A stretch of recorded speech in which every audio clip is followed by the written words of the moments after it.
doctor. Well, Dr. Angela Marwaha, thank you so much. A lot of really good, specific advice. Appreciate it, and happy Halloween.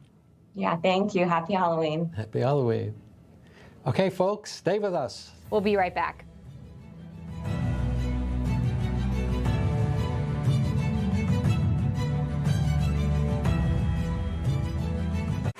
Rick Leventhal reported on the biggest stories of our time.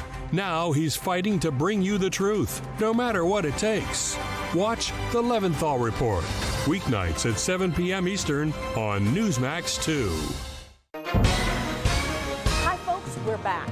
If you've been injured in an accident that's not your fault and you don't have an attorney, listen up.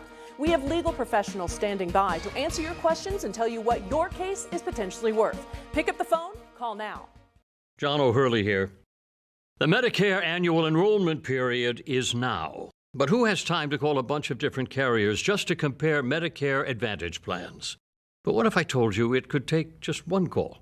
By calling the number on your screen, you can compare rates and plans from multiple carriers. No more dialing around, no more headaches. It's fast, it's easy, and it's all done for you by a licensed insurance agent.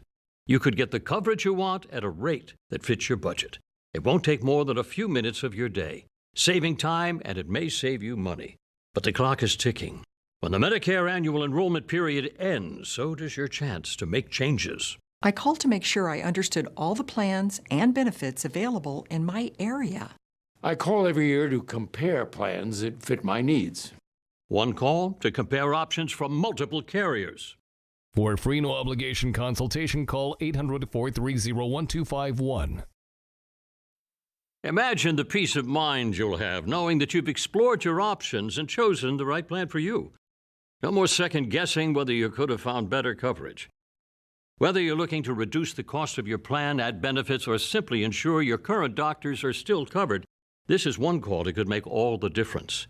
Don't risk missing out on Medicare Advantage plans with important additional benefits. Call the Benefits Network to speak to a licensed insurance agent about Medicare Advantage plans and compare rates from national carriers. I called to make sure my doctors are still covered by my plan. I called to see what coverage and benefits change in my plan.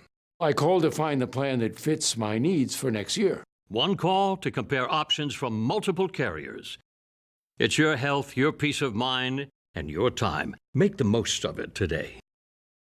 For a free no obligation consultation, call 800-430-1251. 800-430-1251.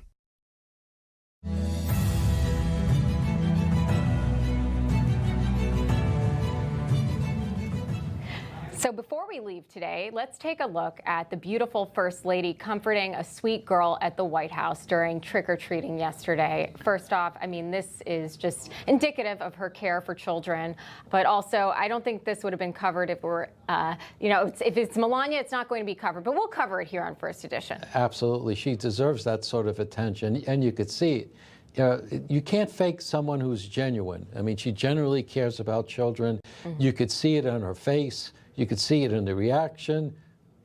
Sure, I mean, being a little child like that in an event like that with all the lights and the cameras and things like that, that's frightening enough, and it's Halloween, so it's doubly frightening. Yeah, we forget Halloween is really scary for young kids too if they don't really know what's going on, especially here in New York City. I think the decorations are getting more and more extreme where you walk by some of these houses and they literally have, I mean, people hanging from trees. Right. And for young kids, they don't necessarily know what's real and what's fake. So it can, we want to advise people too. It's scary for the young kids who it really is for. I think Halloween is mostly a holiday for young children to enjoy and get the candy and have that moment. But Melania, ever the most elegant First Lady, comforting a young child. No, that was a great visual. So glad that we watched it. Yeah.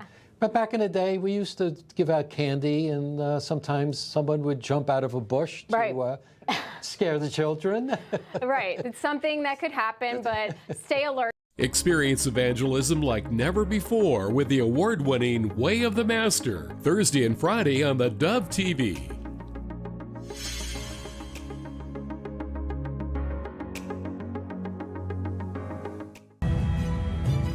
You're tuned to theDove, encouraging and informative. Helping Oregon, Northern California, Idaho, and Nevada start the day with news and encouragement. This is Mornings on the Dove. And good morning to you. Happy Friday. Woo-hoo. Yes, welcome to Mornings on the Dove. This is where Jerry Billman just said, Yeah, figure it out. I don't know. I haven't figured it out. Well, I haven't either. Just about the time I got it figured out, you change. Yeah, thank you. Anyway, good morning. Happy Friday to you. Getting into a weekend that's going to be interesting. First of all, starting a new month. Don't forget to set your clock back an hour Saturday night. Right. Because you could be a lonely person sitting in the pew, you know. Let's see what else going on here. A jet starting up right outside our yeah, right on cue. Right on cue. Thank you, Mr. Jet. Yeah, I thought there was a slowdown because, you know, flight controllers and stuff. That's private. Oh, okay. Yeah. All right. Anyway, good morning to you. Don't forget all those things. Don't forget to set your clock back an hour tomorrow night. Yeah. Be very, very, very careful tonight. Yeah. Right at dark, there'll be a lot of little funny things running around the street. Yeah. And funny outfits. I don't know. Maybe it's their everyday wear now. Yeah, you can identify being anything and get away with it. Oh, don't bring that up. That's true, yeah. Unfortunately. I know. Yeah. So anyway, good morning to you. A lot going on there. And a big change in the weather coming, so we'll talk about that. Yeah. What's up, man? Well, it is, first of all, of course, it's National Doorbell Day. Ding, ding. Yeah, with doorbells ringing more than any other day of the year. And did you know that the doorbell was invented in the 1800s by Joseph Henry Jr.? He lived between 1797 and 1878. He invented the electric doorbell. Really? So you think you'd be surprised at what has happened to the doorbell, including cameras in your doorbell. Oh, yeah. Huh? Yeah, well, that's the world we're living in. We see some interesting footage from some of those cameras.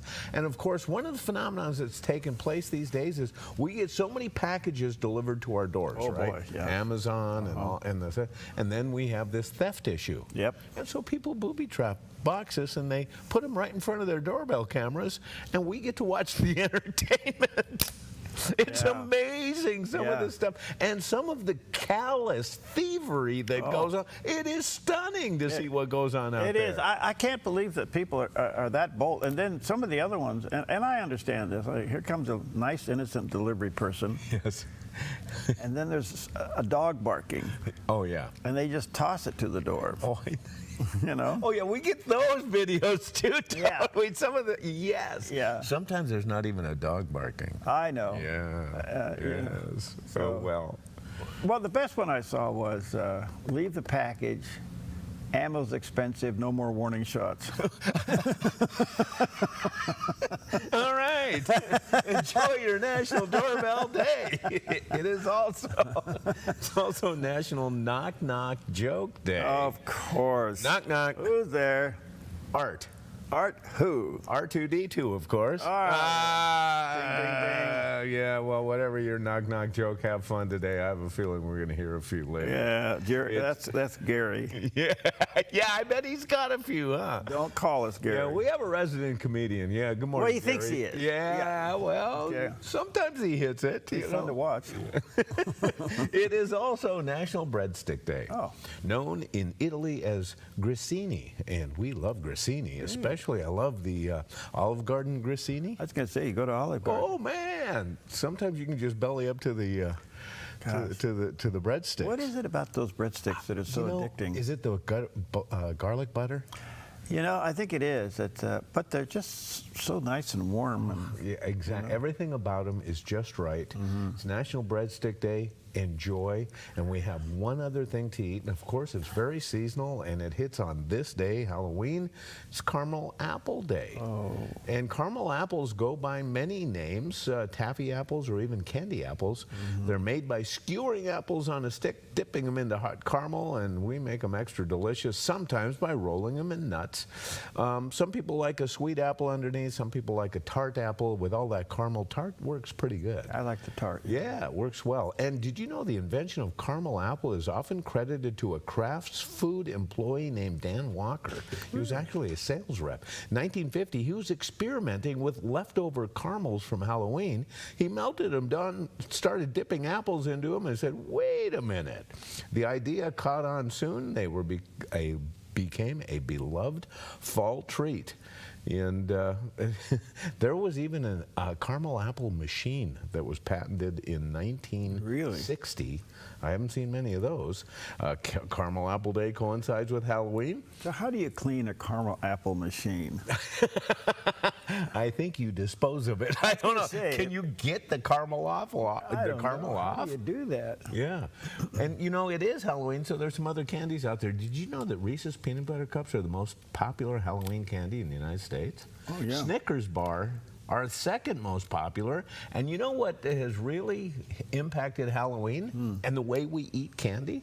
It's the invention of the fun-sized candy bars, the little ones. Oh, the little ones. Yeah, because now we toss them in. In the old days, when we were kids, oftentimes we got full-size candy bars. There you go. And now it's just the teeny tiny ones. So, you know, maybe you have a little less remorse tomorrow when you wake up. Said, I only ate little ones. Yeah, but honey, you ate 40 of them. Yeah. Yeah. Well, I will say this again. Watch out for kids right around dark. Yeah. Dashing in and out. Excuse me. The other one is a lot of churches have what they trunk or treat things today. Yeah. So maybe your church is having one of those. I know a lot of neighborhood churches have them, or they actually have a festival. You know, that's what our church is doing tonight. And so, a lot of alternatives, safe alternatives. Yeah. To go and have a good time. Exactly. Yes. Okay, well, here's what happens when you eat a caramel apple and you try to do the weather at the same time. A look at our weather from Grange Co-op. Today in northern Oregon and southern Washington, a chance of rain in upper 50s in Vancouver, a slight chance of rain in near 59 in Portland, a slight chance of rain with patchy fog and highs near 61 in Wilsonville and 59 in McMinnville. Continuing down the Willamette Valley with a slight chance of rain and patchy fog in Salem with a high near 61.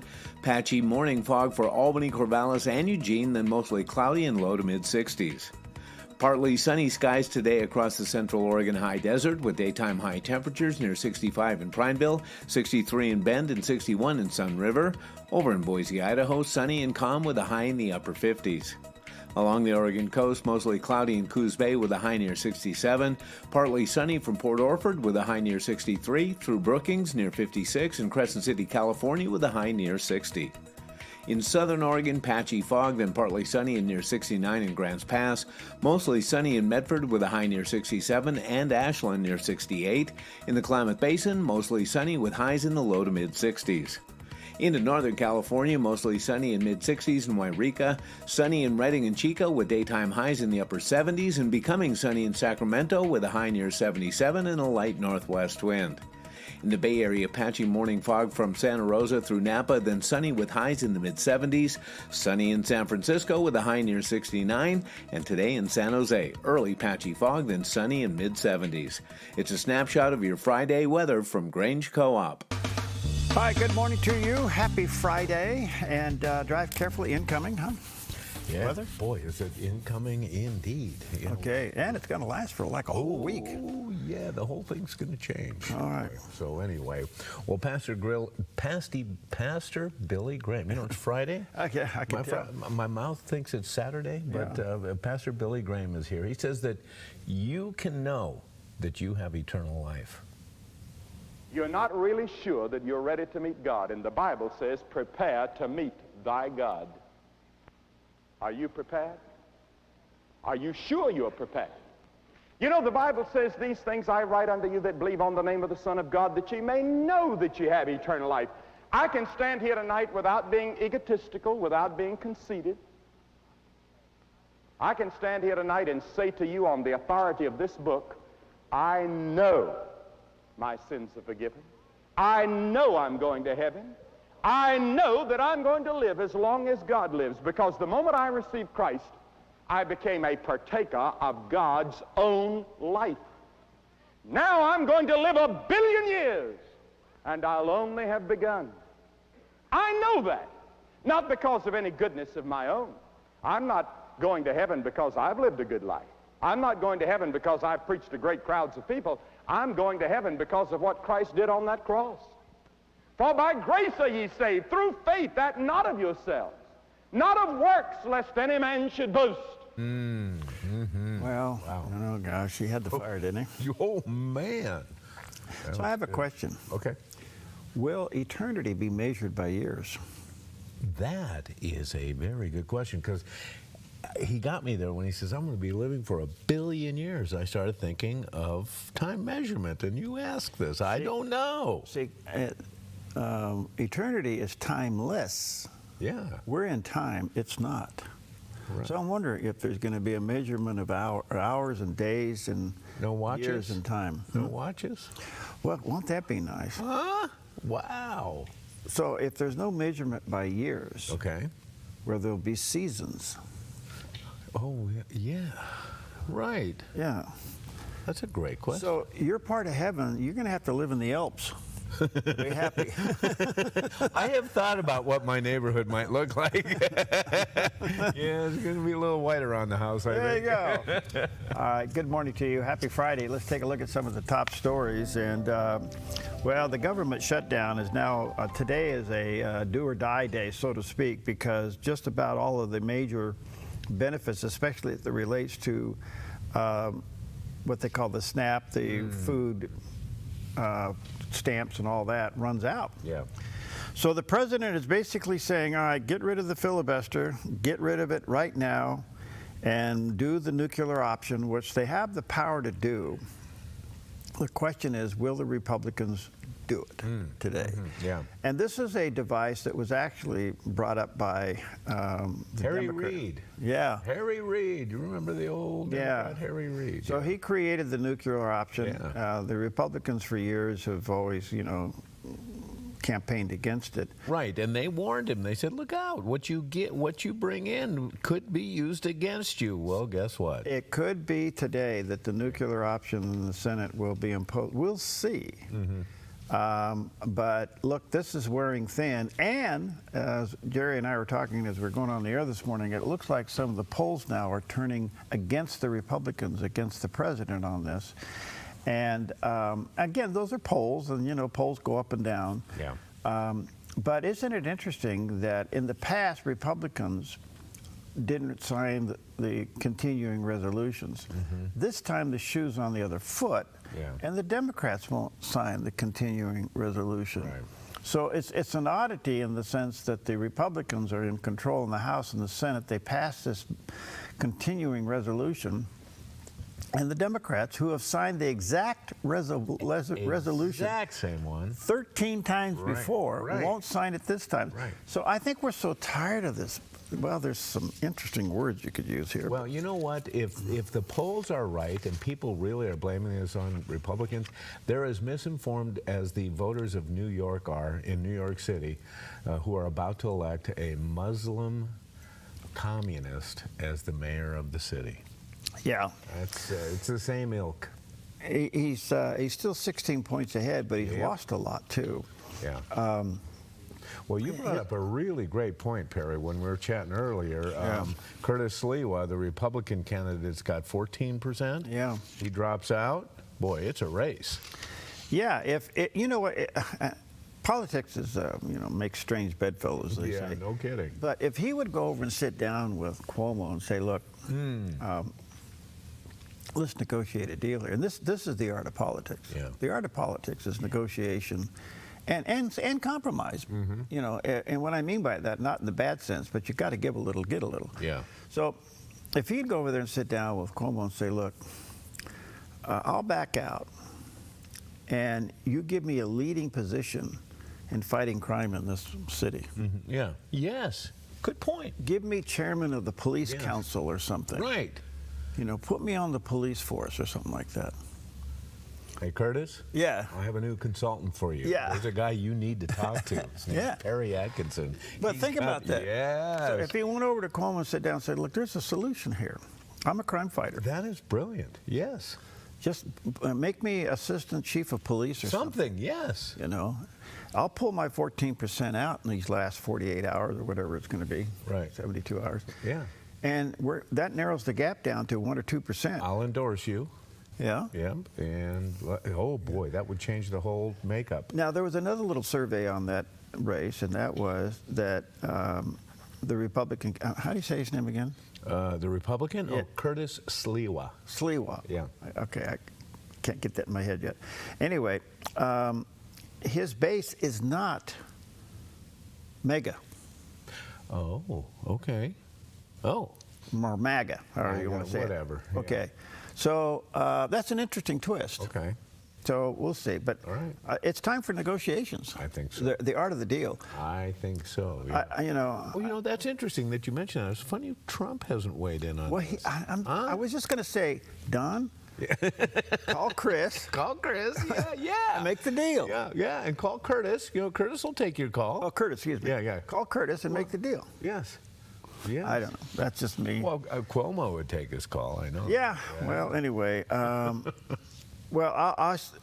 we'll just have to live through it and see what this brings. But it's serious. All right. The other thing is the federal prosecutors now are investigating BLM, and that's not the Bureau of Land Management. That's Black Lives Matter. Oh. And they're finding the misuse and allocation of over $90 million in donations. Wow. Now, we thought BLM was just a little movement. It's an organization. Yeah.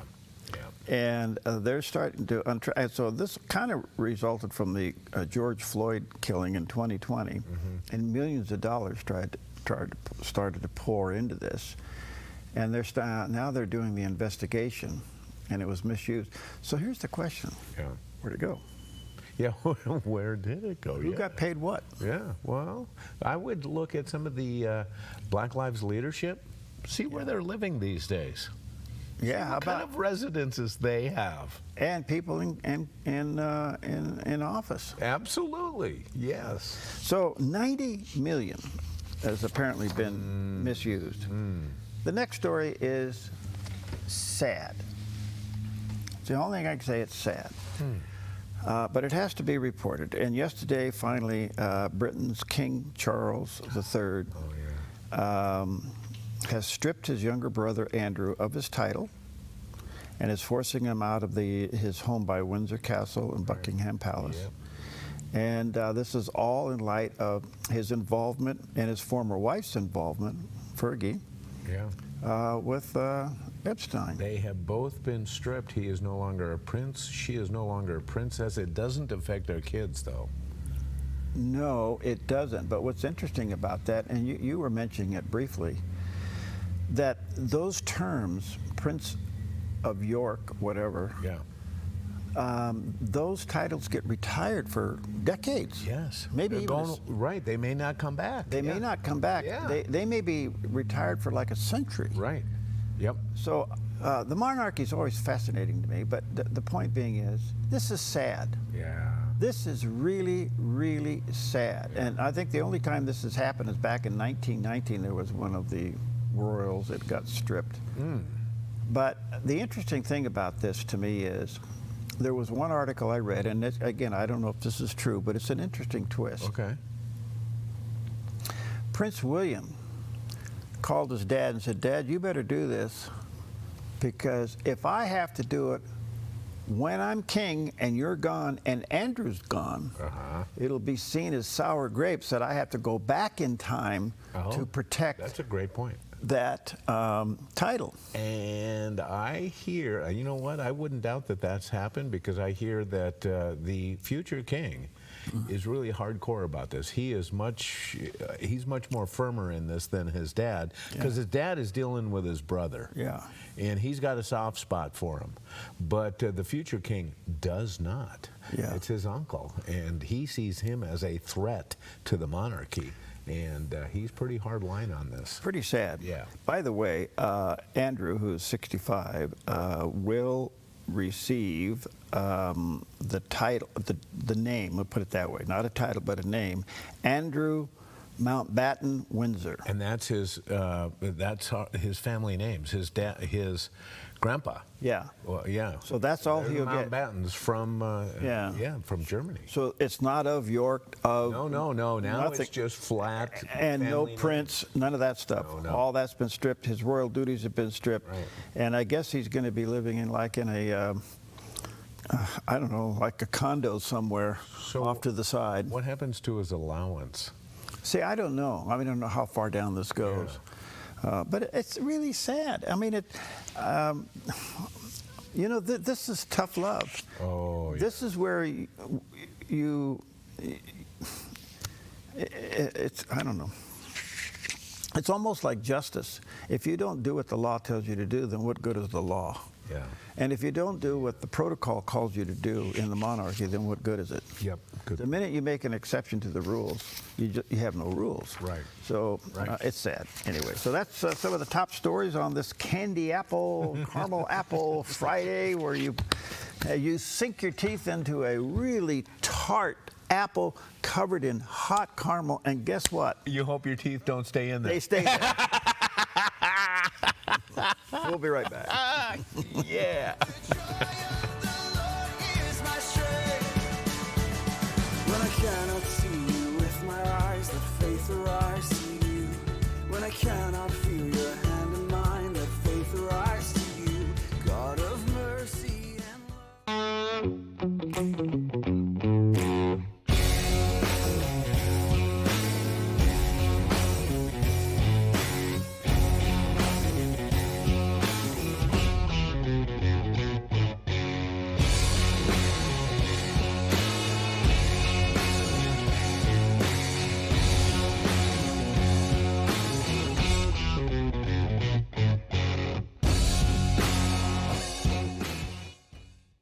Get ready to experience evangelism like never before.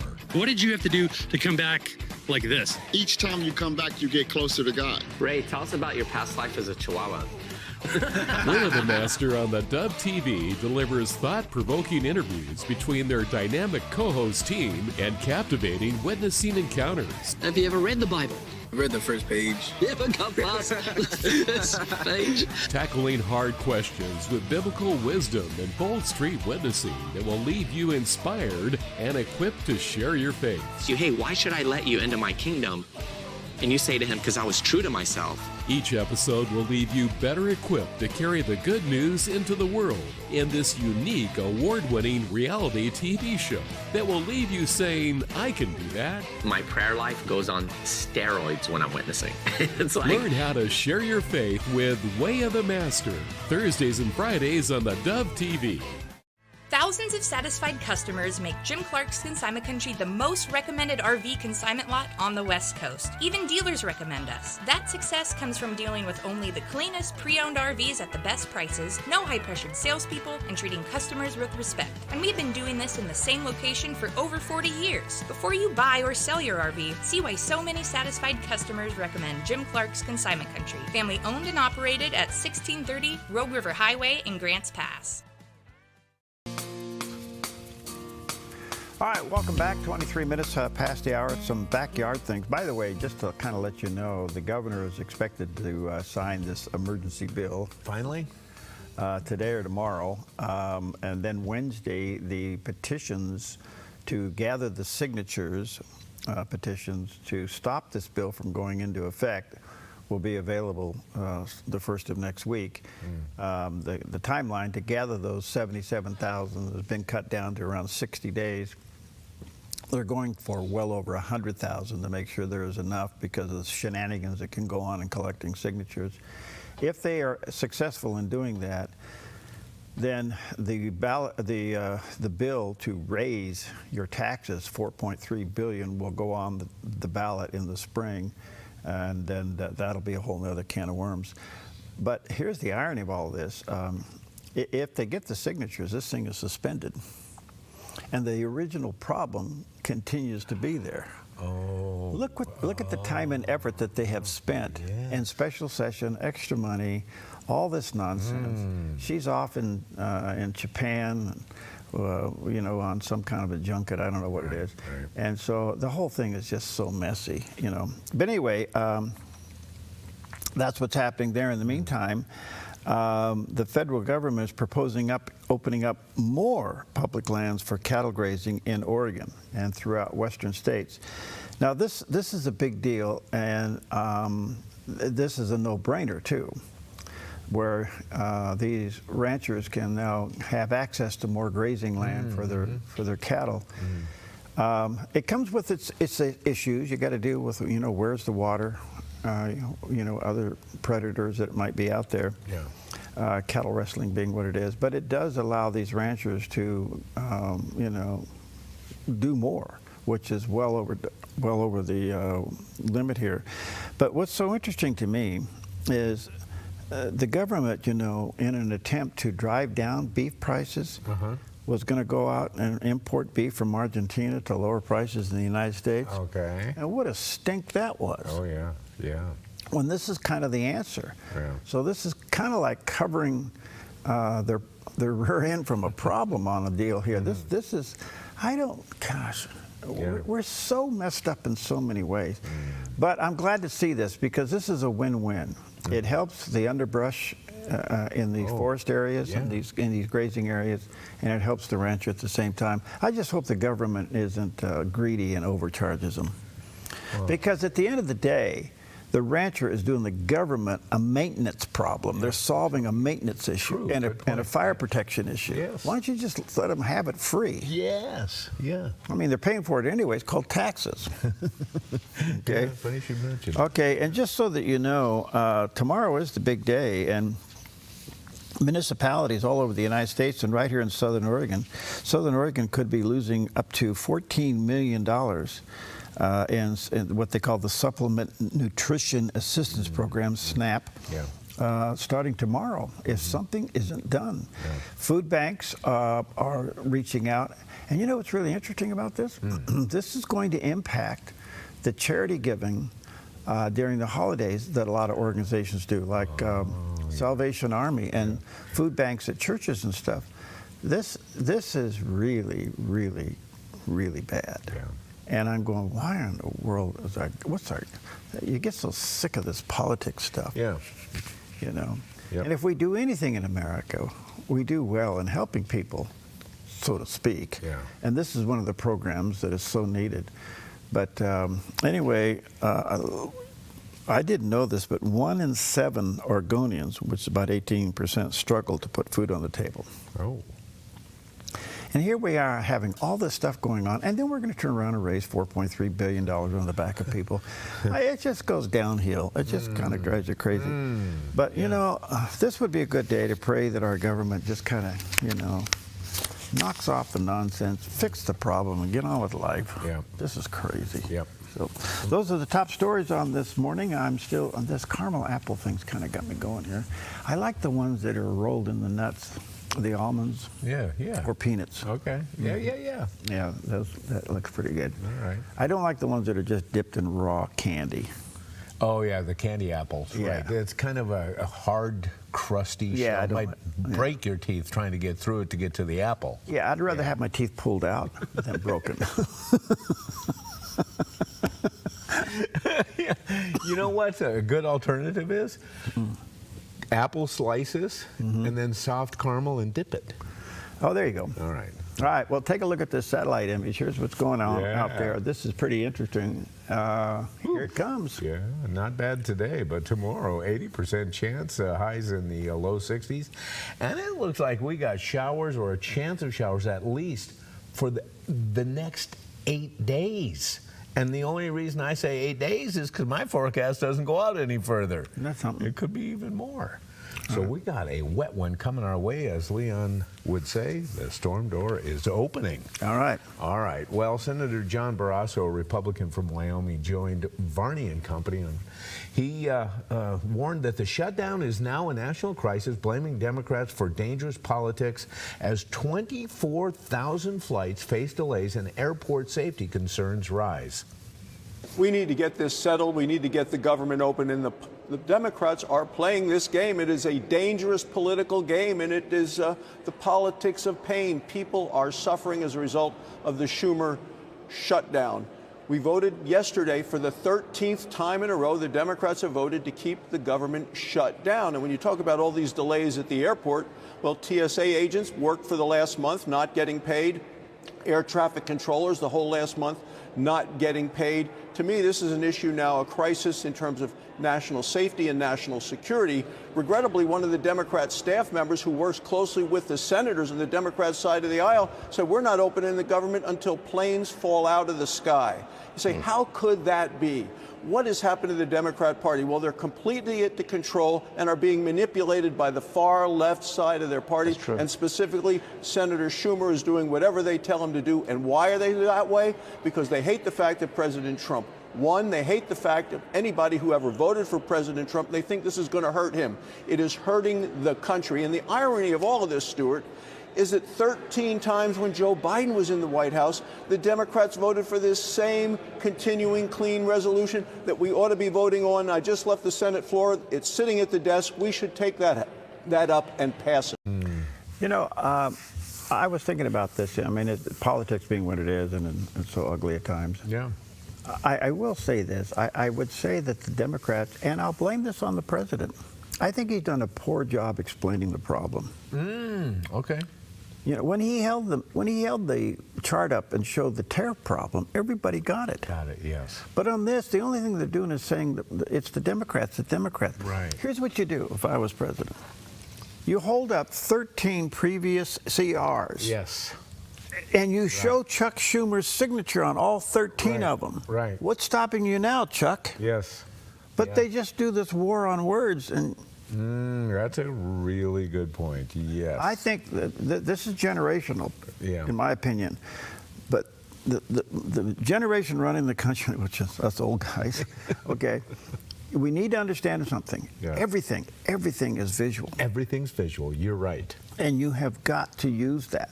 Yeah. And if you're just going to use words and sound bites on Fox News, have a nice day. It's not going to get you anywhere. Right. So I give them a D- on how they've handled this. That's true. And you know, they've been better as far as the visuals in the past too. They're pretty good about it. This president is quite astute at manipulating, or not, at least using the media to his advantage. Well, it's time to slow down and really explain the problem. I had somebody yesterday explain to me what a ministry was doing. Oh, okay.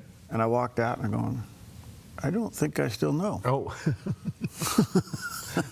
Is that guy running for anything? No.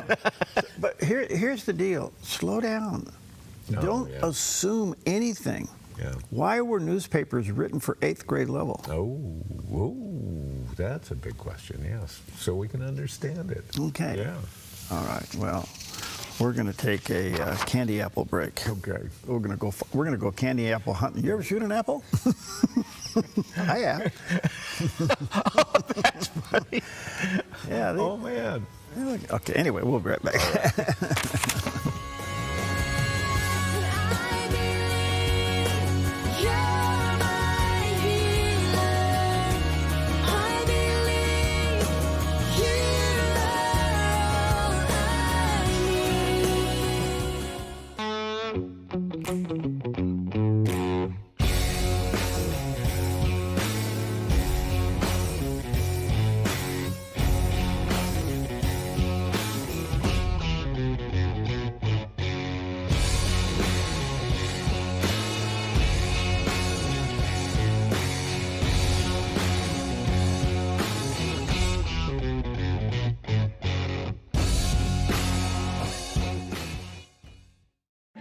The threat of wildfire poses a growing risk to Oregonians.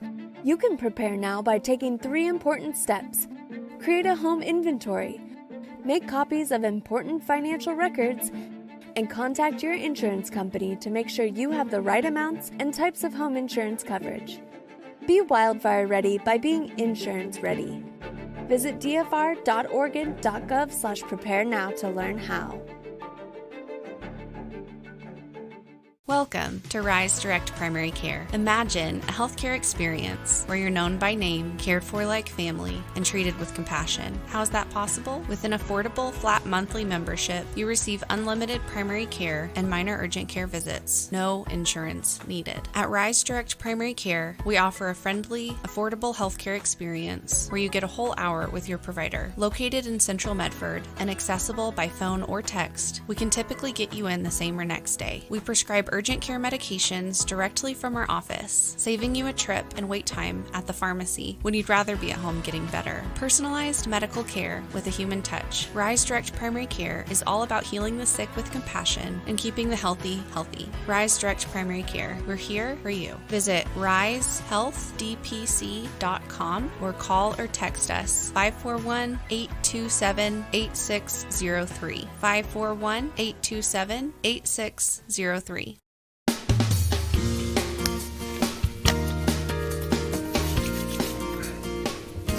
Welcome back. 25 minutes before the hour. You know, the United States is in trouble when it makes global news about shutting the government down. And with all things going on around the world, we normally go to CBN News for what's happening in the Middle East. Today we're going to CBN News to find out about the food benefits being lost. So let's check in with CBN News Watch. This is CBN News Watch.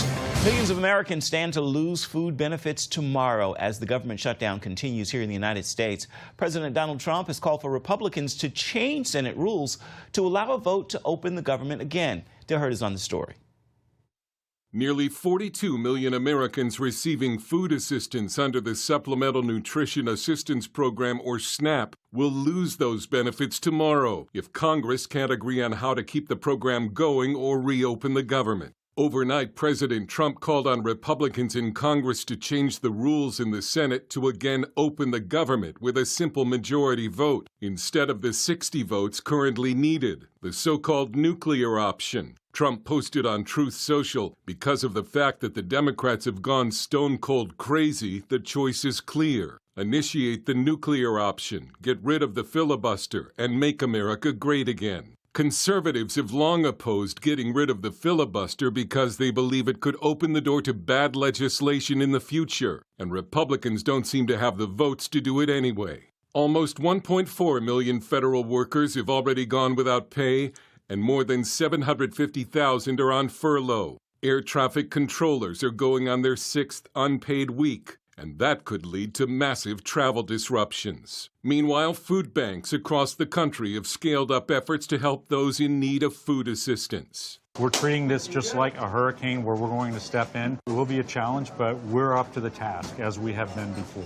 However, 27 states have so far announced they will step up and provide some level of funding for SNAP benefits and food pantries. On Capitol Hill, the Democratic push to extend Obamacare medical subsidies is still the major sticking point, putting other programs like SNAP at risk. Some Democrats have said other money can be used to fund SNAP. Some of the Democrats have argued that you can use this contingency fund, but the truth is there's no legal mechanism to do it. House Minority Leader Hakeem Jeffries said the Democrats holding out over health care is not a partisan issue, but a moral one. Republicans have the nerve to admit before the American people that ripping away SNAP benefits from 16 million children in this country and more than 1 million veterans is a pressure tactic designed to get the Congress to continue to gut the health care of the American people. We're happy to talk about health care policy.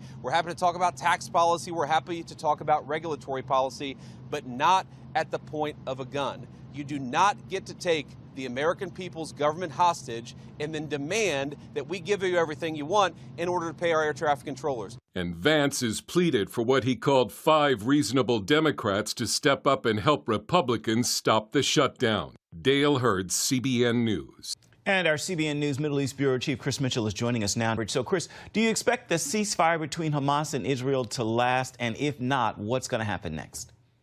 Well, Ephraim, it doesn't seem like it's going to last right now. And I think there's 2 different views of actually what the ceasefire means.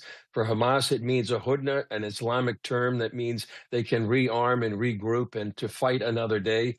And obviously, Israel and the United States see it quite differently. It doesn't look like the ceasefire is going to at the last, Hamas continues to probe against Israeli forces along what's called now the yellow line. So what comes next? It looks like there may be a time after the patience of President Trump and Prime Minister Netanyahu run out that the IDF actually may have to go in to disarm Hamas, which is part of the 20-point plan. Hamas doesn't seem like they will disarm, want to disarm. So it looks like the ceasefire may not last long term, and it looks like perhaps the IDF is the only force capable of actually going ahead and disarming Hamas, and then looking forward to a post-Hamas Gaza. We'll see if that happens. And then there would the stabilization force would come in, but that could be weeks, months away, Ephraim. All right. Chris, you delivered a message to a group of pastors this week. What can you share about what your message to them? Well, what we shared is after 2 years, Israel really has been under a great assault, and not only, especially in the information war. And the message was to many of these pastors that Israel has done what it could in the last 2 years to defend itself and also to protect the people of Gaza. Also talked about how Israel is fulfilling prophecy. There's a convergence of prophetic movements happening in Israel right now, especially one of the things is that Zechariah the prophet talked about all the nations coming against Israel.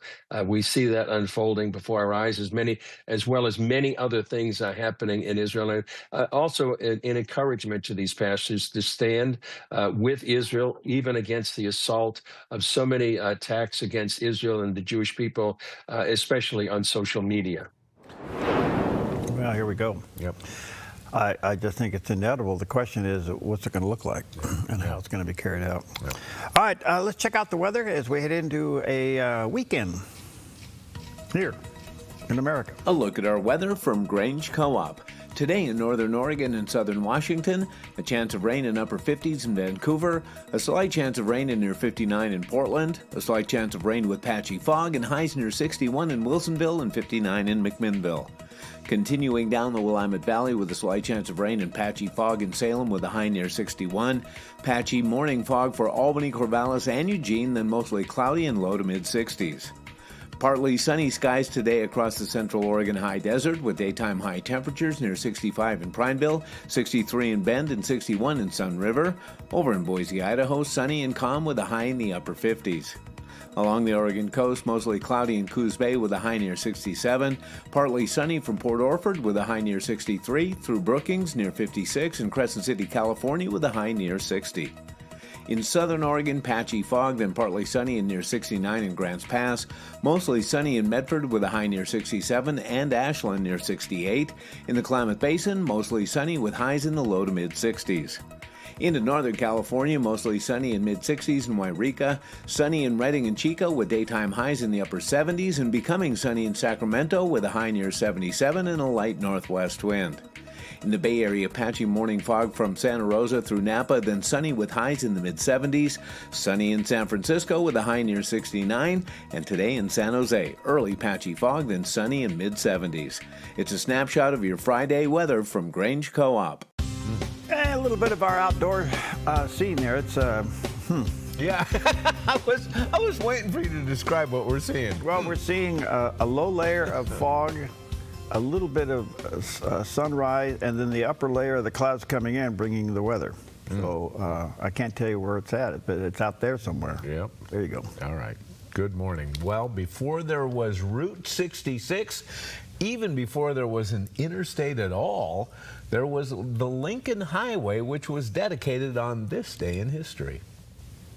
On October 31st, 1913, the first coast-to-coast highway in the United States was officially dedicated, stretching more than 3,000 miles from Times Square in New York City to Lincoln Park in San Francisco. It was the brainchild of Carl Fisher, an early automobile pioneer who dreamed of a road that would unite America, east to west, in the age of the motor car. But back then, only a fraction of those miles were paved. Travelers faced mud, dust, and detours, sometimes even through farm fields, just to make progress. Still they came. Families packed their Model Ts and touring cars, setting out with spare tires, extra gas, and a spirit of adventure, seeing the heart of America one small town at a time. The Lincoln Highway passed through 13 states, connecting big cities and tiny crossroads alike, and it transformed how Americans saw their country. Small towns thrived on the new flow of travelers. Cafes, service stations, and motor courts sprang up alongside the route, laying the foundation for modern road trips. Today, much of that original highway is still drivable, marked by historic signs and monuments that honor the dream of a united, mobile America. The Lincoln Highway didn't just pave a road, it paved the way for American adventure.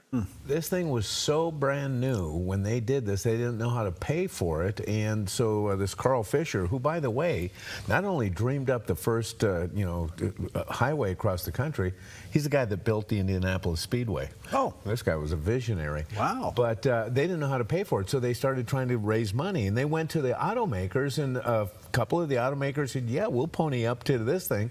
But Henry Ford wouldn't do it. He wouldn't give them a dime. He said, this is not for the private sector. This is government's business to build roads. And he was right. Eventually, the government got involved, and they saw the value of it. And you know who was really instrumental in this? In 1919, after this road was built, the Army decided to go from the East Coast to the West Coast on the Lincoln Highway to test being able to transport troops across country in automobiles and trucks. Wow. Well, it was a disaster. They worked hard. The trip normally took, if you were going to try drive this highway, it took 20 to 30 days to go from coast to coast. You had to take like 5 spare tires with you. Anyway, there was a young colonel on that trip. His name was Dwight Eisenhower. Oh. And he saw how difficult it was. Well, in World War II, he also saw how efficient the Autobahn was in transporting troops through Germany. And he said, hey, wait a minute, the lights went on. He was the guy that signed all the legislation to create the interstate system in the United States in 1954 and 1956, and it was all built. And in fact, the Lincoln Highway right now, Interstate 80, which is the transcontinental freeway right now, much of that is laid right on top of the Lincoln Highway. Wow. So Pam says, uh-oh, I see a road trip coming. All right, good stuff. All right, so are you sitting down with your grandkids and carving pumpkins? You know, I think the pumpkins are already carved. Oh, okay. It's about collecting candy now. Okay. Yeah. But in case you haven't carved your pumpkin yet, here's a little lesson on how to do it with a knife. Okay. Pumpkin carving is a lot of fun, but what if you're one of those guys who's not allowed to have sharp objects? Well, here's what you do. First, I take this glue stick, see? Then I just draw a scary face right onto the pumpkin. No harm there, just keep the glue away from your face and don't inhale. There we go. Okay, now you just empty a few shotgun shells to make a harmless little pile of gunpowder. Now all you do is roll old pumpkin head face down into the gunpowder, and you'll find it only sticks where you put the glue. Okay, now all that's left to do is the carving. You may not want to stand too close for this part unless you're real tired of your facial hair.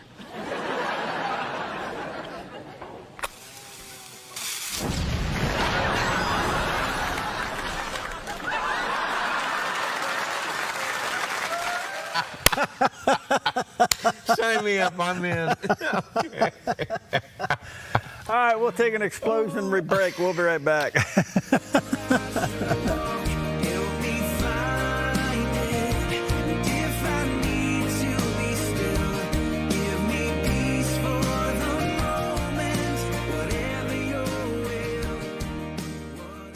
"30 seconds or less. That's the length of a soundbite in a typical news story. If you're lucky, you can't really learn much in 30 seconds. It takes time to ask questions, learn, and explore the facts to really understand. Focus Today on the Dove TV and Radio does just that. We give you an hour covering several issues and newsmakers in depth. So don't settle for quick sound bites. Get to the heart of a story and understand better. Focus Today, weekdays on the Dove TV and Radio. Buying or selling a home can be stressful. It's one of the biggest decisions you'll make in your lifetime. That's why it's important to work with someone you trust, someone who has the right experience and knowledge of the market. Hi, we're Patrick and Paulina Leiser with Leiser Real Estate Group. And whether you're looking to buy or sell a home, our mission is to take the stress out of the transaction and make it as seamless and rewarding as possible. Contact us today. We look forward to working with you.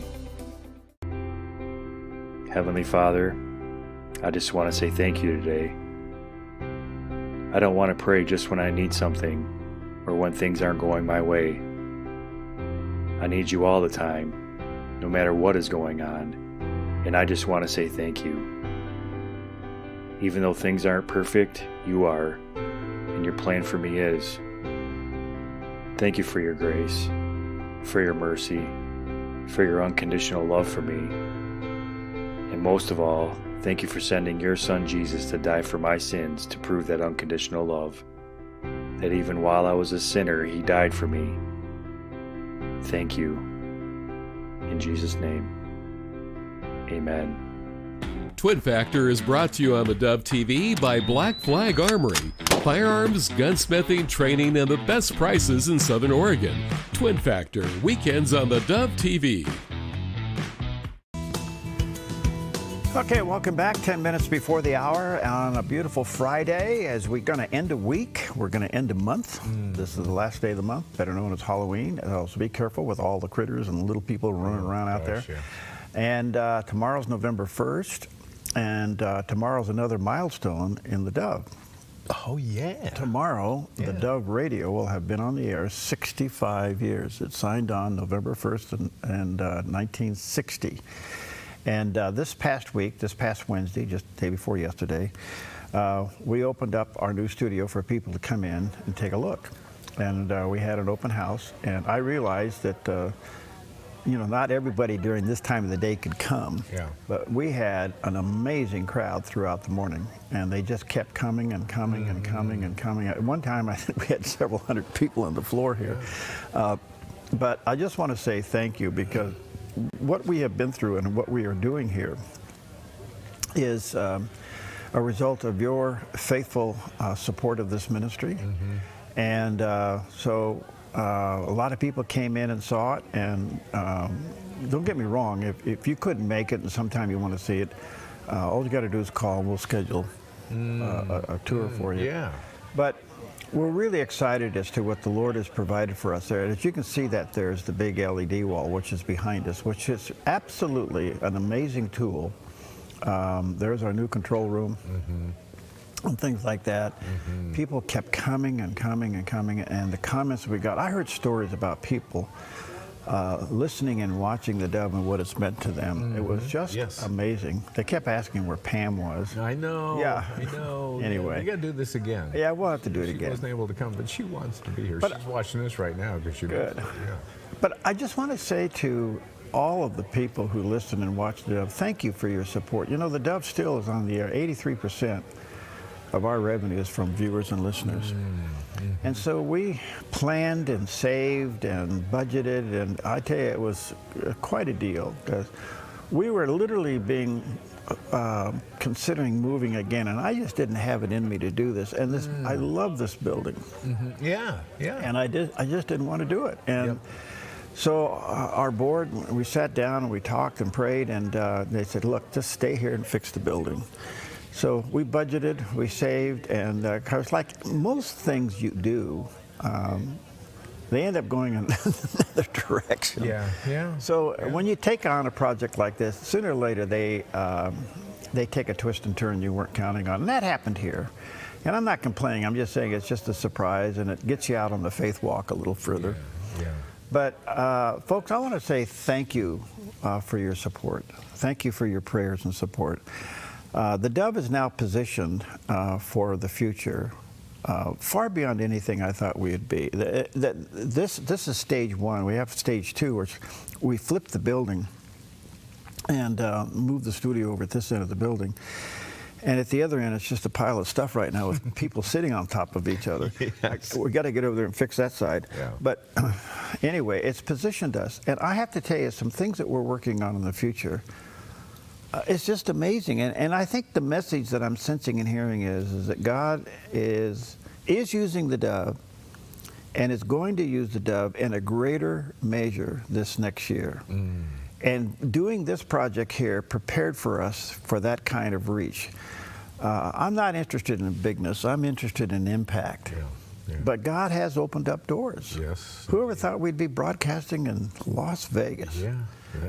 That's where we are. There's other doors that are opening up. And so we needed this is a tool. Yeah, we love it. It's great and all that. But this is a tool to do. This wall behind us here is capable of doing all kinds of things. Yeah. Instead of us spending thousands of dollars each year making new sets, right, all we're going to do is push a button. Exactly. Yes. And for you techie people out there, I met with our engineers yesterday, and I thanked them again. I said, guys, I had no idea you were that far ahead of me on this, which doesn't take much. But anyway, all through the roof here and everything else that we've done, they did it with fiber. Instead of gobs of coax, which our other control room had just stacks of wires everywhere, they replaced it with 4 fiber lines. Yeah. The technology is just amazing. So anyway, thank you for your support. We pray that you'll continue to support the Dove. Only do what the Lord's leading you to do, but thank you. You've enabled us to really get ahead of things, and we couldn't have done it without you. All right. Yes, indeed. Thank you. Well, we talked about the fact there are a lot of kids running around today in little costumes. Be careful out there. But there's a dad that just won the costume contest and his daughter's heart. Check this out. For her school's Halloween dress-up day, a little girl chose to go as Belle from Beauty and the Beast. But instead of just snapping a few photos and sending her off, her dad decided to make the moment unforgettable. He dressed up as the Beast and walked his daughter to school in full costume. The sight of the adorable Belle and Beast duo strolling hand in hand had everyone smiling. It's a moment this little princess will never forget. Isn't that great? Yeah. Did you just see where the President and First Lady were receiving trick-or-treaters at the White House? I didn't. Oh, wow. And it was really cute, okay? Okay. But I wonder if anybody showed up as an auto pin. Oh, boy. Oh, that's good. Yeah. Oh, I can see it. Trick or treat. All right, good morning to you. In the Old Testament today, the book of Numbers, chapter 6, verse 24 and 25. The Lord bless you and keep you, and the Lord make his face shine on you and be gracious to you. Amen to that. All right, a little light on there. That's the fog over the top of us. There you go. There you go. At Rogue Hearing in Phoenix, we help you hear life again, clearly and comfortably. From expert hearing tests to custom aids and more, the team at Rogue Hearing delivers care you can trust. Rogue Hearing in Phoenix at the shops at Exit 24. Personalized hearing care right here at home. Welcome to Fish Lake Resort, where adventure is everywhere, and everyone is your friend. The fishing is great, and the food is tasty. The RV sites are full hookup, and the cabins are cozy. It's always a good time at Fish Lake Resort, and the best part is, you can come visit any day of the year because we are open all year, 7 days a week. Visit fishlakeresort.net today to learn more and plan your visit. When plumbing emergencies hit, and they do, you want help from a plumber you can trust, and you need it now. Onnit Plumbing to the rescue. Onnit Plumbing gets the job done right with integrity and quality craftsmanship. Onnit Plumbing offers military discounts, senior discounts, and discounts for KDOV listeners too. Licensed, bonded, and insured. Onnit Plumbing, CCB 229436. No job too big or small. Onnit Plumbing does them all. See us at onnitplumbing.net. onnitplumbing.net. Hey, this is Ed, co-owner of Visiting Angels. To continue to serve our seniors, we need more caregivers with a heart to serve. Our mission statement is honoring the art of giving, which means we honor you, the caregiver. We know it's our people that make Visiting Angels the best in-home care provider and a great place to work. Come be our next amazing caregiver. Give us a call or apply online. At Visiting Angels, we're committed to you because we honor the art of giving. A ministry moment on the Dove. And are you willing to say yes to the claims of Christ, that he is the Son of God, and that you want him to come into your heart and forgive your sins, and you want to know it? Oh, I know. Many of you have been baptized and confirmed. Most of you perhaps are members of some church, or you're identified with a church, or maybe you go to church 2 or 3 times a year. I don't know whether you do or not, but I'm sure a lot of you do. But you're not sure. You couldn't stand here tonight and say, I know my sins are forgiven. I know I'm going to heaven. God is willing to forgive all your past tonight because of the cross. God is willing to say, I forgive you because he loves you. And God is interested in you as though you were the only person in the whole world. And you can receive him tonight.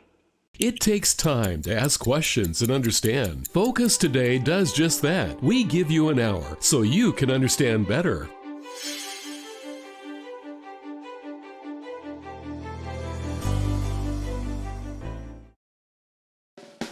You're tuned to the Dove, encouraging and informative. Helping Oregon, Northern California, Idaho, and Nevada start the day with news and encouragement. This is Mornings on the Dove. And good morning to you. Happy Friday. Yes, it's Friday. Yahoo! Here we are at the end of the week, at the end of the month. Tomorrow's November 1st. Don't forget tomorrow night to set your clock back 1 hour, or you could be a lonely person in the parking lot. And at church, if you go, you should. Yeah. But it's interesting. By the way, tomorrow's a significant day as well. In 1960, November 1st, KDOV radio signed on the air. Oh, wow. Actually, and we're going to tell this story coming up here in a little bit, later on this morning. You'll be here. Paulina's coming in. Steve is still here. He's floating around here somewhere. But it signed on as KRVC. And that was the original call sign, KRVC, which was Rogue Valley Christian, Rogue Valley Christian, RVC. And then there was another station that signed on later down the road that had the call letters KDOV. Okay. Okay. And that Christian station didn't make it, went off the air. And so the gentleman that had KRVC filed for KDOV and got those call signs about a year or so later. Okay. Now, what was so interesting about that was that the station that went off the air eventually went back on the air, and it was KHUG, K-Hug, which was AM 1300.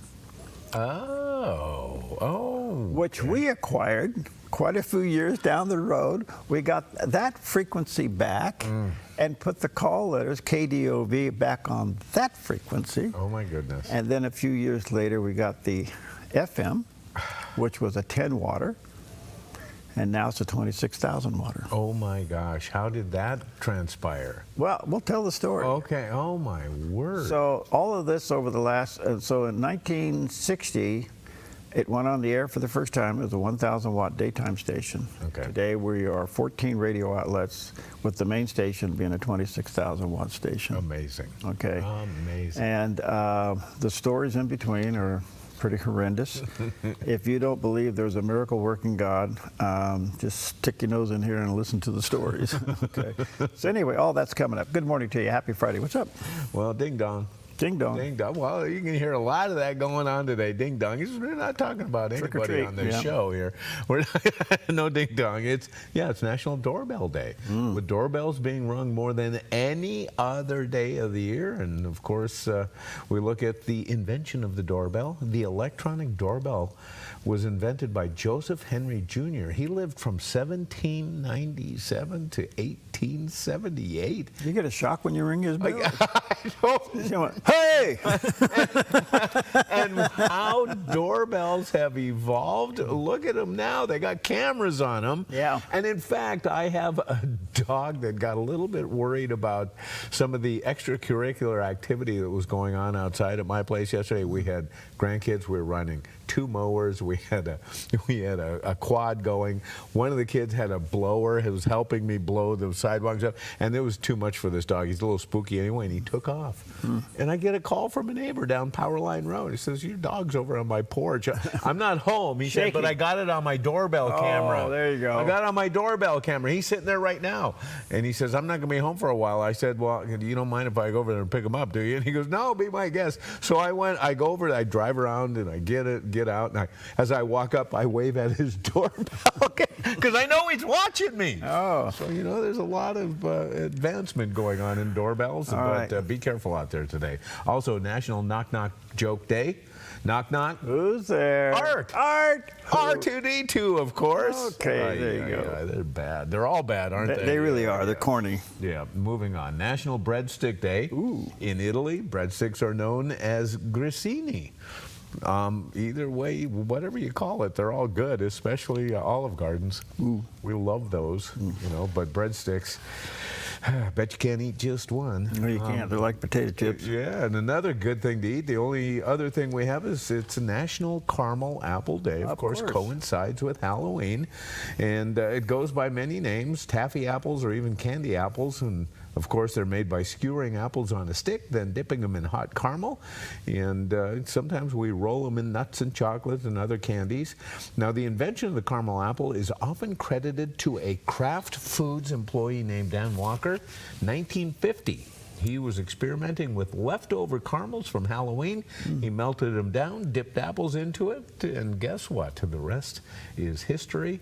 And of course, I don't know, caramel apples are hard to avoid on a day like today. Just depends on what kind you want and what you want on them. I want the green tart apple. Yeah, why is tart? I think that extra sweetness around the exterior lends itself well to a tart apple. Yeah. So however you eat yours, enjoy it. It is your day. So. All right. Well, tart. Yeah, I guess you're a little tart around the edges. Sometimes I am. But you know what? Somebody came in during our open house. No. Wanted to see your hot sauce collection. Where's all of Jerry's hot sauce? Well, I gotta admit, I have been gifted a lot of hot sauce bottles through the years here. I take them home with me. Yeah. Well, I told him. I take them home. Yeah, he I didn't use leave them. around. Yeah, all right. Let's check in with old Tart himself. A look at our weather from Grange Co-op. All right. Today in northern Oregon and southern Washington, a chance of rain in upper 50s in Vancouver, a slight chance of rain in near 59 in Portland, a slight chance of rain with patchy fog, and highs near 61 in Wilsonville and 59 in McMinnville. Continuing down the Willamette Valley with a slight chance of rain and patchy fog in Salem with a high near 61. Patchy morning fog for Albany, Corvallis, and Eugene, then mostly cloudy and low to mid-60s. Partly sunny skies today across the central Oregon high desert with daytime high temperatures near 65 in Prineville, 63 in Bend, and 61 in Sun River. Over in Boise, Idaho, sunny and calm with a high in the upper 50s. Along the Oregon coast, mostly cloudy in Coos Bay with a high near 67. Partly sunny from Port Orford with a high near 63. Through Brookings near 56. And Crescent City, California with a high near 60. In southern Oregon, patchy fog, then partly sunny and near 69 in Grants Pass. Mostly sunny in Medford with a high near 67 and Ashland near 68. In the Klamath Basin, mostly sunny with highs in the low to mid-60s. Into Northern California, mostly sunny in mid-60s in Wairika, sunny in Redding and Chico with daytime highs in the upper 70s, and becoming sunny in Sacramento with a high near 77 and a light northwest wind. In the Bay Area, patchy morning fog from Santa Rosa through Napa, then sunny with highs in the mid-70s, sunny in San Francisco with a high near 69, and today in San Jose, early patchy fog, then sunny in mid-70s. It's a snapshot of your Friday weather from Grange Co-op. All right, there we go, and that's right at the top of Roxanne looking westward, so that shows you that we're sucked in pretty good this morning. Yes, we are. So it's pretty thick out our door, but on top, hey, not bad. And you can see a little sunshine but it'll cloud up tonight. We got a little bit of an inversion going on there, don't we? We got, it's going to be warmer in Ashland today than it's going to be in Medford. Yeah. Yeah. Yes, and that's actually what you have here. You have a temperature in dew point within a couple of degrees, and that gives you fog. So we'll wait and see what happens. It should break up a little bit later on. Yep, before the rain comes in. There you go. Yeah, we're going to get some. Anyway, time for a little encouragement this morning with Pastor Billy Graham. Because you see, when God made you, he made you a free moral agent. You can live any kind of life you want to. You can live a good life, you can live a bad life. You can break God's laws, you can obey them. You can shake your fist in God's face, and there's nothing God can do. Because when he created you, he gave you a gift of free choice. You're not a robot that you push a button and you jump and obey. You've got a right to resist God, to reject God. But the Bible says, in spite of our rebellion and rejection, God loves you. He loves you so much that he gave his son to die for your sins. And when Christ died on that cross, we don't understand all that happened on that cross. But we know one thing, that he took the hell and the judgment that you deserved and I deserved because of our sins. He took it on that cross. And that's why that terrible expression comes from his lips, my God, why hast thou forsaken me? Because you see, the very meaning of hell is separation from God. And in that terrible moment, a shadow passed between God the Father and God the Son for the first time since eternity began. Christ dying for you, and he suffered the pangs of hell. He became guilty of lying. He became guilty of slander. He became guilty of jealousy. He became guilty of the most filthy, dirty sins. And when those sins came into his soul, your sins and my sins came into his soul, God could not look, because God cannot look upon iniquity. God is so holy. Christ took the hell that you and I deserved on that cross.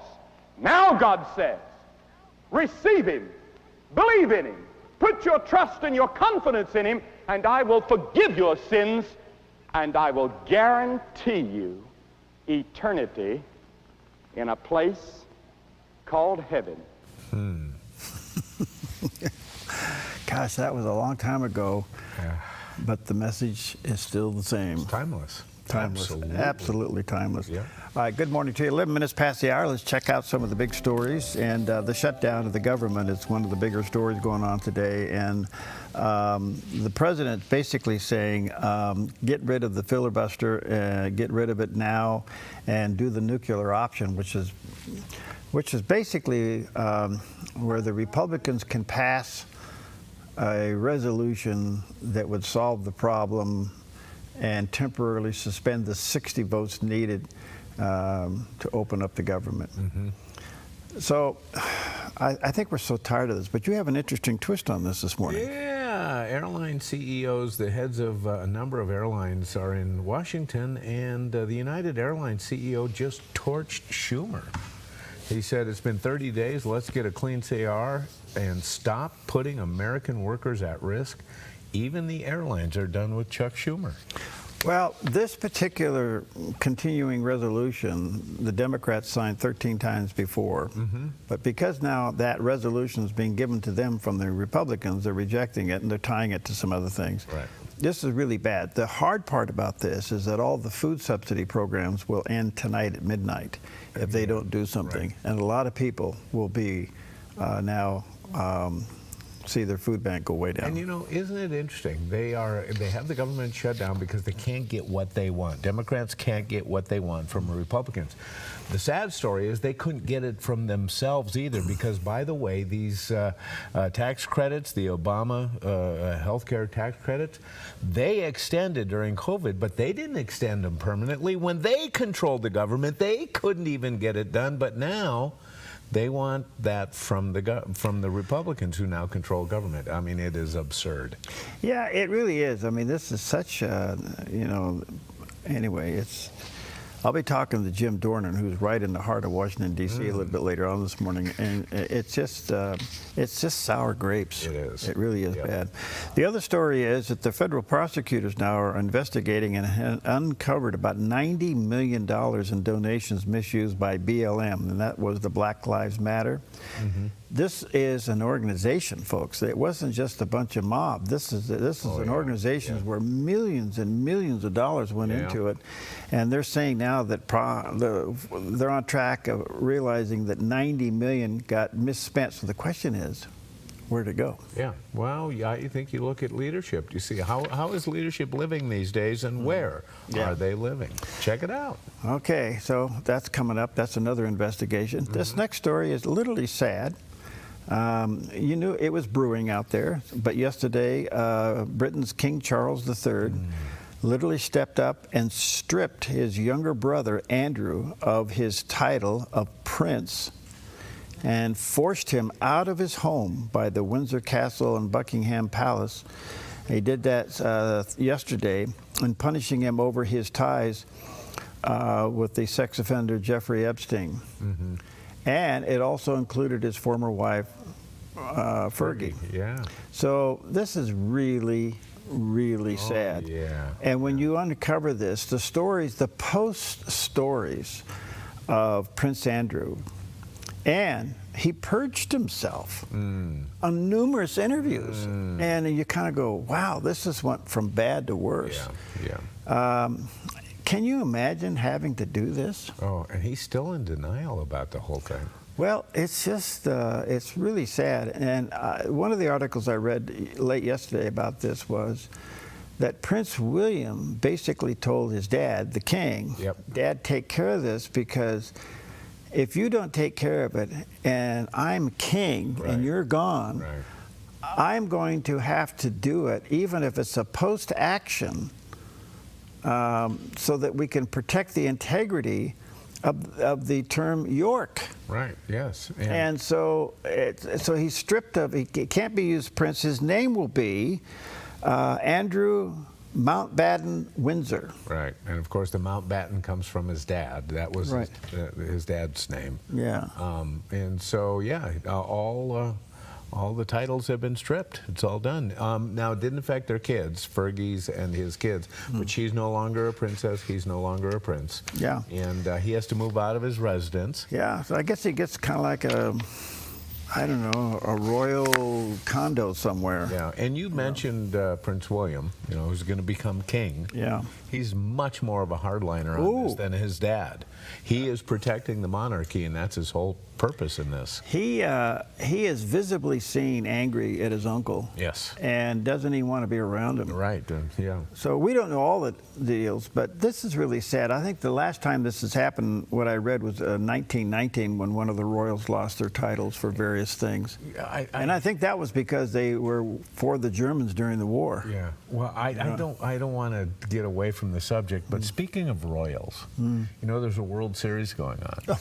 And in hang on, I'm getting to a point here. Now, please, quick.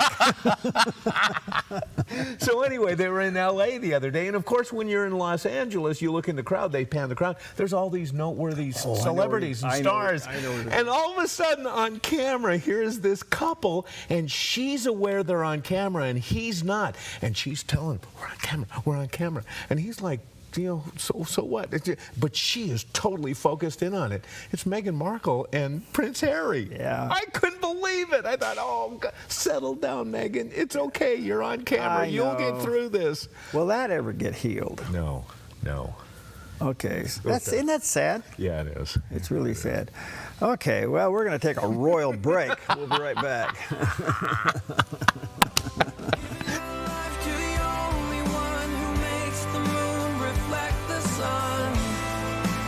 Starry night, that was his design. I'm giving my life to the only son who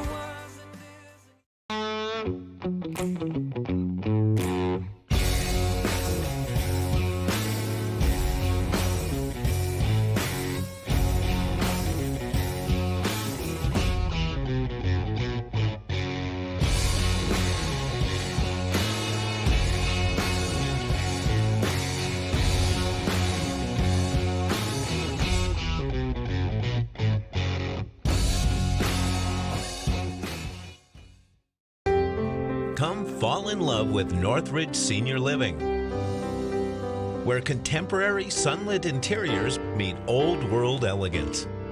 Walk through our lovely hallways and enjoy the fun staff-led activities. Forge lasting friendships with other residents and our exceptional caregivers.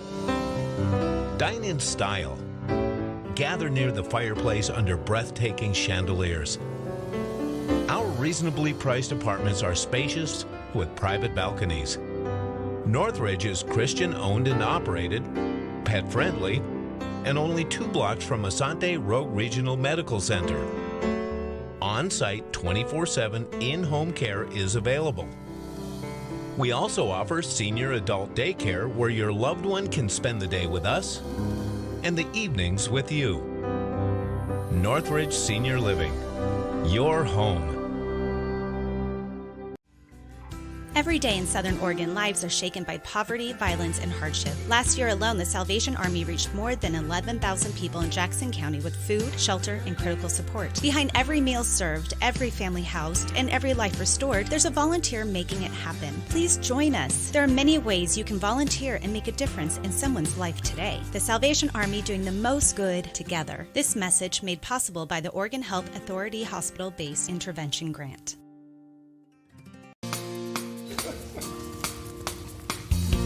All right, welcome back. 19 and a half past the hour on a beautiful Friday fall morning, last day of the month, and Halloween, so be careful. A lot of people running around out there and all that stuff going on, so be very, very careful out there.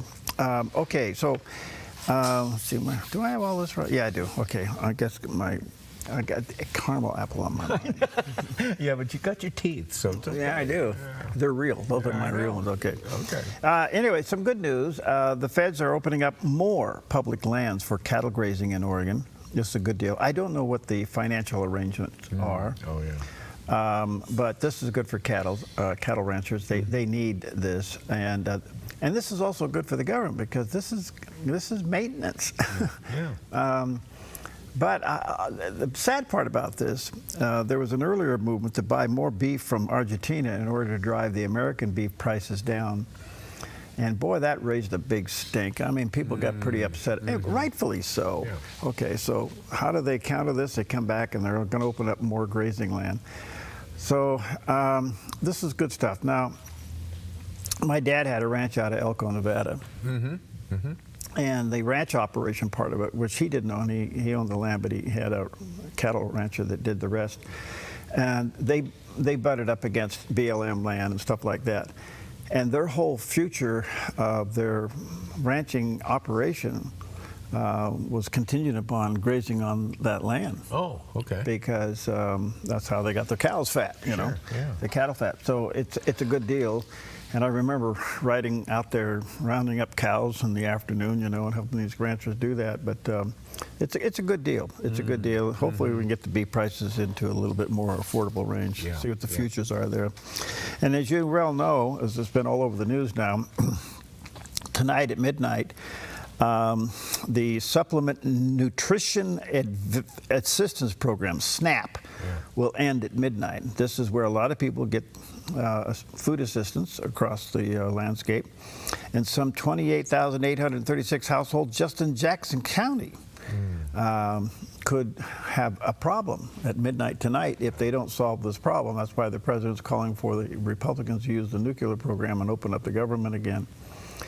So we'll see what happens. It is critical. Now, another downside of this is a lot of nonprofit organizations that help families during the holidays are now being impacted by this as far as what the availability of food is going to be for the holidays. People like Salvation Army, Food Access, and everything. So, but we're certainly asking you to be led of the Lord to help those organizations, obviously. But this is just absolutely nonsense. Yeah. It's just crazy. So, all right, let's take a look at Wall Street for a Friday morning. Thank you, Preston, at Smart Lawn USA, actually Smart Lawn LLC. The Dow's up a little bit this morning, 47 points. The Nas has jumped way up, 216, and the S&P up 30 points. So some good numbers on the big board this morning. In the meantime, let's see what's happening on the other one. Gold continues to be pretty interesting, $4,038.80 an ounce. Wow. Silver's off a few pennies, not much, $48.55, and crude oil's up, let's see, let me look at that, about 80 cents, $64.66. Yeah. So silver's going down. Does that mean you're selling yours off? Is that why it's going down? Because you have this big holding and you sold it, and now the price is dropping? Is that it? I'm just wondering. No. I'm going to have caramel apple and then sell the silver out of my teeth. I have a don't have any in there. I have a cousin who started hoarding gold years ago, and I was told by a family member, he's got gold, silver, not gold, silver bars stacked up all over in his basement. Really? Yes. I thought, really? I have a story about hauling silver bars of silver on a pallet in the back of a pickup truck across the Bay Bridge. No way. Yes. Really? Yeah. Whose were they, and where was it going? Okay, so I'll give you a quick story. I gotta know this. Okay, the company that I flew for years ago, Peggy and I were first married. Yeah. They paved the highway along the Panama Canal. Oh, goodness. And when they were working down there, they picked up these silver certificate dollars. They were all over the place. Yeah. And the government was calling them in.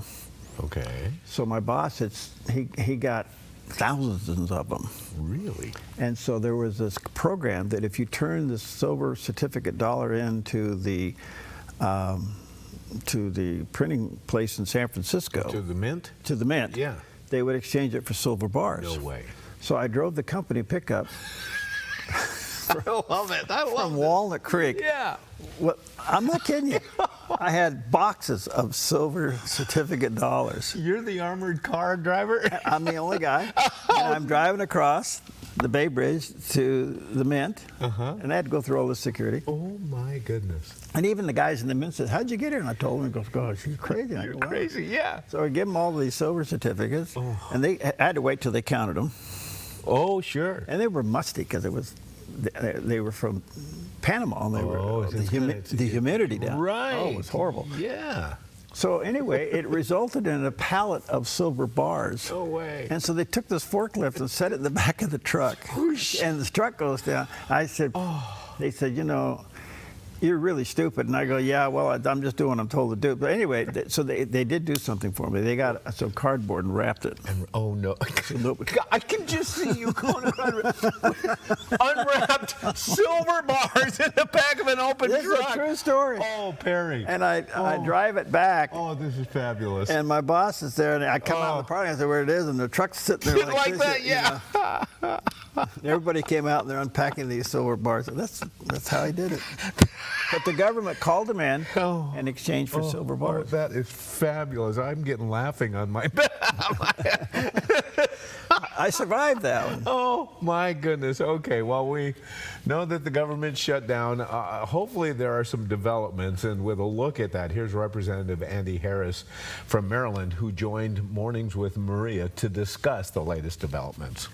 I think, again, the breaking point has been reached. The American Federation of Government Employees, of course, earlier this week called for a clean CR to be passed.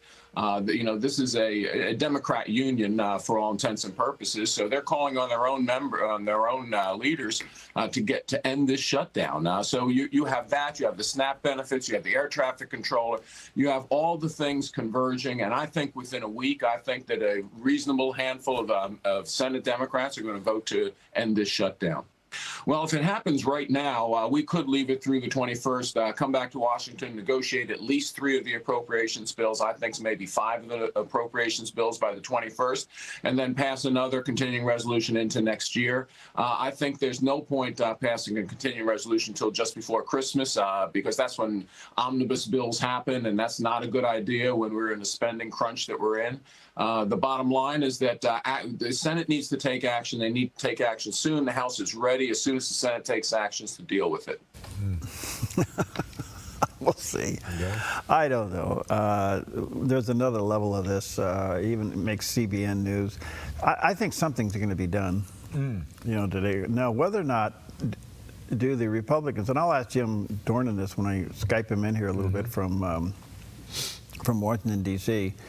Do the Republicans have the fortitude to do the nuclear to invoke the nuclear option? Yeah. And I'll have him explain that procedure. Yes. The point being, we're at that point. Yeah.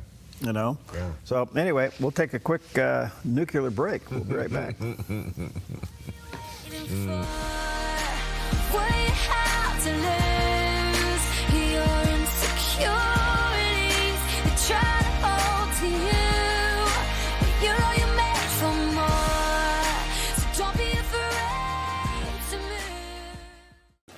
Put your gold in an envelope, mail it. Hopefully you get a check. No. Father and son jewelry, bring your gold in, we weigh it, we check it, we make you the offer. Or turn your something old into something new. Whether it's an idea, a picture, or a piece you want to duplicate, we can melt it down and make it for you. If you find your perfect piece in store, trade your something old for something new, and you always get a little extra. Visit Father and Son Jewelry, 5 generations of family in Medford. A ministry moment on the Dove. Jesus put it this way in John 5. He's talking to the Jews. John 5:39. He said, you search the scriptures, for in them you think you have eternal life. And these are they which testify of me. But you are not willing to come to me that you may have life. Do not think that I shall accuse you to the Father. There is one who accuses you, Moses, in whom you trust. For if you believed Moses, you would believe me, for he wrote about me. Jesus said, the law of Moses, it's all about me. Moses wrote about me. The law points to me. The purpose of the law was to bring people to Christ. A ministry moment on the Dove. Hi, I'm the SOS Alarm guy, here to tell you about a great deal. SOS Alarm will not only beat any internet deal, but will install the system too. So burglars, beware. SOS Alarm for security and beyond. At Sweet Tea Express, we've got you covered. Order at the counter and our friendly service staff will do the rest. Breakfast served daily until 2 p.m. Breakfast burritos, biscuits and gravy, skillets, omelets, and more. Sweet Tea Express. Don't get caught hungry. Welcome back on your beautiful fall Friday. With the change coming in the weather, so be ready for that. Halloween today, a lot of young people right at dark. Be careful, boy, they're dashing around, you know, in their little outfits there. And so be careful on that. Don't forget, tomorrow night, you'll be setting your clocks back 1 hour. Yes. So what are we going to do with that extra hour of sleep? Enjoy it. I'm going to enjoy. Me too. All right. All right. Let's check in with CBN News Watch. This is CBN News Watch. Millions of Americans stand to lose food benefits tomorrow as the government shutdown continues here in the United States. President Donald Trump has called for Republicans to change Senate rules to allow a vote to open the government again. Dale Hurd is on the story. Nearly 42 million Americans receiving food assistance under the Supplemental Nutrition Assistance Program, or SNAP, will lose those benefits tomorrow if Congress can't agree on how to keep the program going or reopen the government. Overnight, President Trump called on Republicans in Congress to change the rules in the Senate to again open the government with a simple majority vote instead of the 60 votes currently needed, the so-called nuclear option. Trump posted on Truth Social, because of the fact that the Democrats have gone stone-cold crazy, the choice is clear. Initiate the nuclear option, get rid of the filibuster, and make America great again. Conservatives have long opposed getting rid of the filibuster because they believe it could open the door to bad legislation in the future, and Republicans don't seem to have the votes to do it anyway. Almost 1.4 million federal workers have already gone without pay, and more than 750,000 are on furlough. Air traffic controllers are going on their 6th unpaid week, and that could lead to massive travel disruptions. Meanwhile, food banks across the country have scaled up efforts to help those in need of food assistance. We're treating this just like a hurricane where we're going to step in. It will be a challenge, but we're up to the task as we have been before. However, 27 states have so far announced they will step up and provide some level of funding for SNAP benefits and food pantries. On Capitol Hill, the Democratic push to extend Obamacare medical subsidies is still the major sticking point. putting other programs like SNAP at risk. Some Democrats have said other money can be used to fund SNAP. Some of the Democrats have argued that you can use this contingency fund, but the truth is there's no legal mechanism to do it. House Minority Leader Hakeem Jeffries said the Democrats holding out over health care is not a partisan issue, but a moral one. Republicans have the nerve to admit before the American people that ripping away SNAP benefits from 16 million children in this country and more than 1 million veterans is a pressure tactic designed to get the Congress to continue to gut the health care of the American people. We're happy to talk about health care policy. We're happy to talk about tax policy. We're happy to talk about regulatory policy, but not at the point of a gun. You do not get to take the American people's government hostage and then demand that we give you everything you want in order to pay our air traffic controllers. And Vance has pleaded for what he called 5 reasonable Democrats to step up and help Republicans stop the shutdown. Dale Hurd, CBN News. And our CBN News Middle East Bureau Chief Chris Mitchell is joining us now. So, Chris, do you expect the ceasefire between Hamas and Israel to last? And if not, what's going to happen next? Well, Ephraim, it doesn't seem like it's going to last right now. And I think there's 2 different views of actually what the ceasefire means. For Hamas, it means a hudna, an Islamic term that means they can rearm and regroup and to fight another day. And obviously, Israel and the United States see it quite differently. It doesn't look like the ceasefire is going to at the last. Hamas continues to probe against Israeli forces along what's called now the yellow line. So what comes next? It looks like there may be a time after the patience of President Trump and Prime Minister Netanyahu run out that the IDF actually may have to go in to disarm Hamas, which is part of the 20-point plan. Hamas doesn't seem like they will disarm, want to disarm. So it looks like the ceasefire may not last long term, and it looks like perhaps the IDF is the only force capable of actually going ahead and disarming Hamas and then looking forward to a post-Hamas Gaza. We'll see if that happens. And then with the stabilization force would come in, but that could be weeks, months away, Ephraim. All right. Chris, you delivered a message to a group of pastors this week. What can you share about your message to them? Well, what we shared is after 2 years, Israel really has been under a great assault, and not only, especially in the information war. And the message was to many of these pastors that Israel has done what it could in the last 2 years to defend itself and also to protect the people of Gaza. Also talked about how Israel is fulfilling prophecy. There's a convergence of prophetic movements happening in Israel right now, especially one of the things is that Zechariah the prophet talked about all the nations coming against Israel. We see that unfolding before our eyes, as well as many other things happening in Israel. And also an encouragement to these pastors to stand with Israel, even against the assault of so many attacks against Israel and the Jewish people, especially on social media.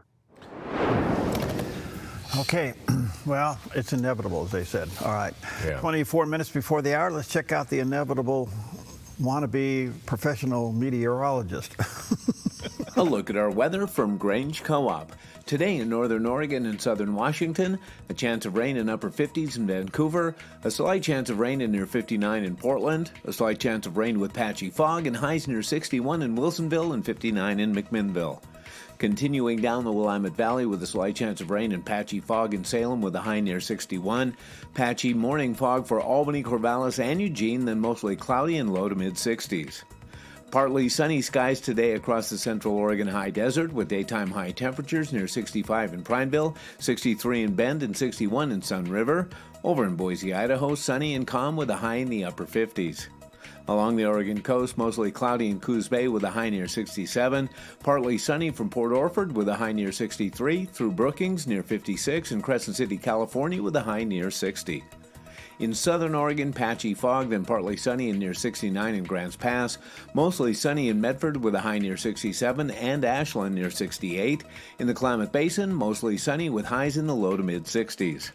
Into Northern California, mostly sunny in mid-60s in Wairika, sunny in Redding and Chico with daytime highs in the upper 70s, and becoming sunny in Sacramento with a high near 77 and a light northwest wind.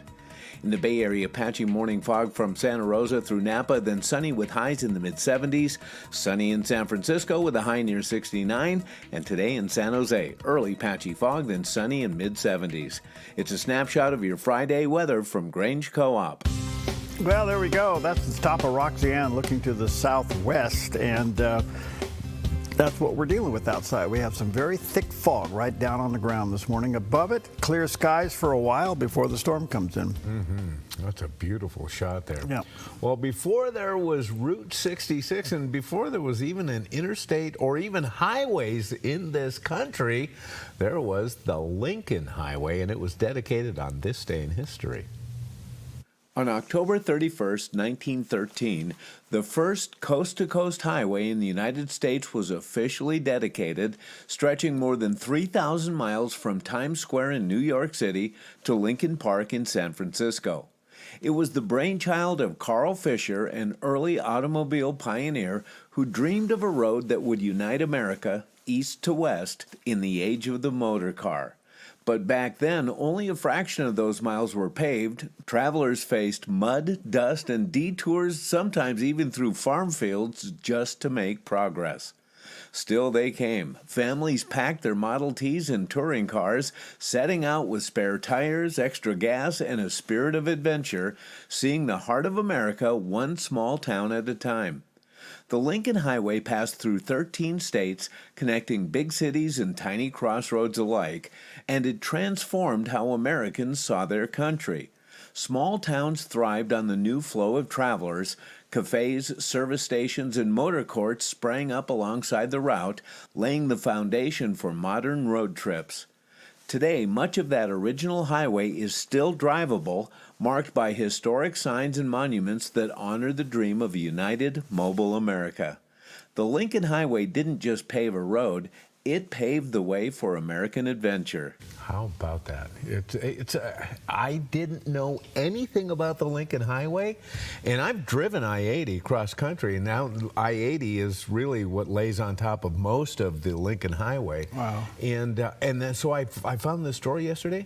I sat on YouTube and watched specials on the Lincoln Highway most of the afternoon after I was done work, and I thought, this is so fascinating. The guy that thought this up also built the Indianapolis Speedway. Really? The guy who took one of the first early trips across it with the Army when they found out how hard it was Eisenhower, who was a young colonel, and he saw the difficulties of it, and then he saw how good the Autobahn was in Germany after World War II, and he thought, clink. He was the one that brought the interstate system in. There you go. And it was, you know what, the interstate system in our country was designed to carry troops cross country. There you go. In time of war, yes. So basically, I-80 is I-80 lays on most of the Lincoln Highway, and there are places now there are other places, kind of like Route 66, where there are sections that they didn't use for I-80, and you can get off and you can drive some of the old road. Right. And they have hundreds of Lincoln monuments, little heads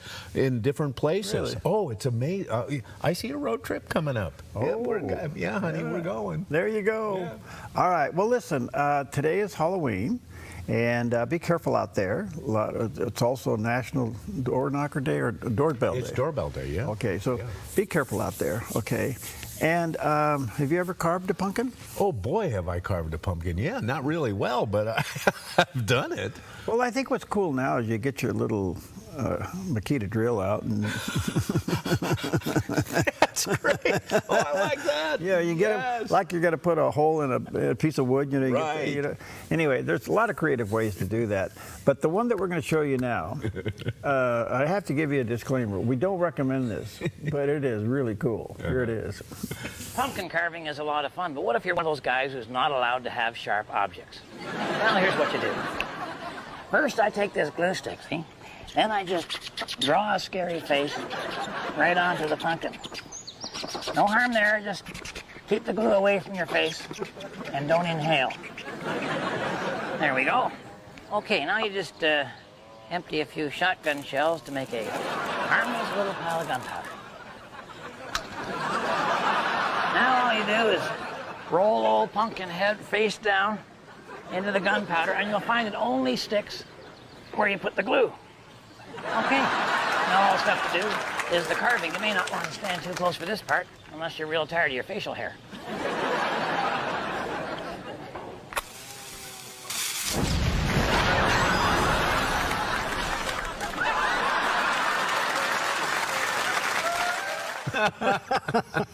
I'm glad you put the disclaimer up. Yeah, that's pretty good.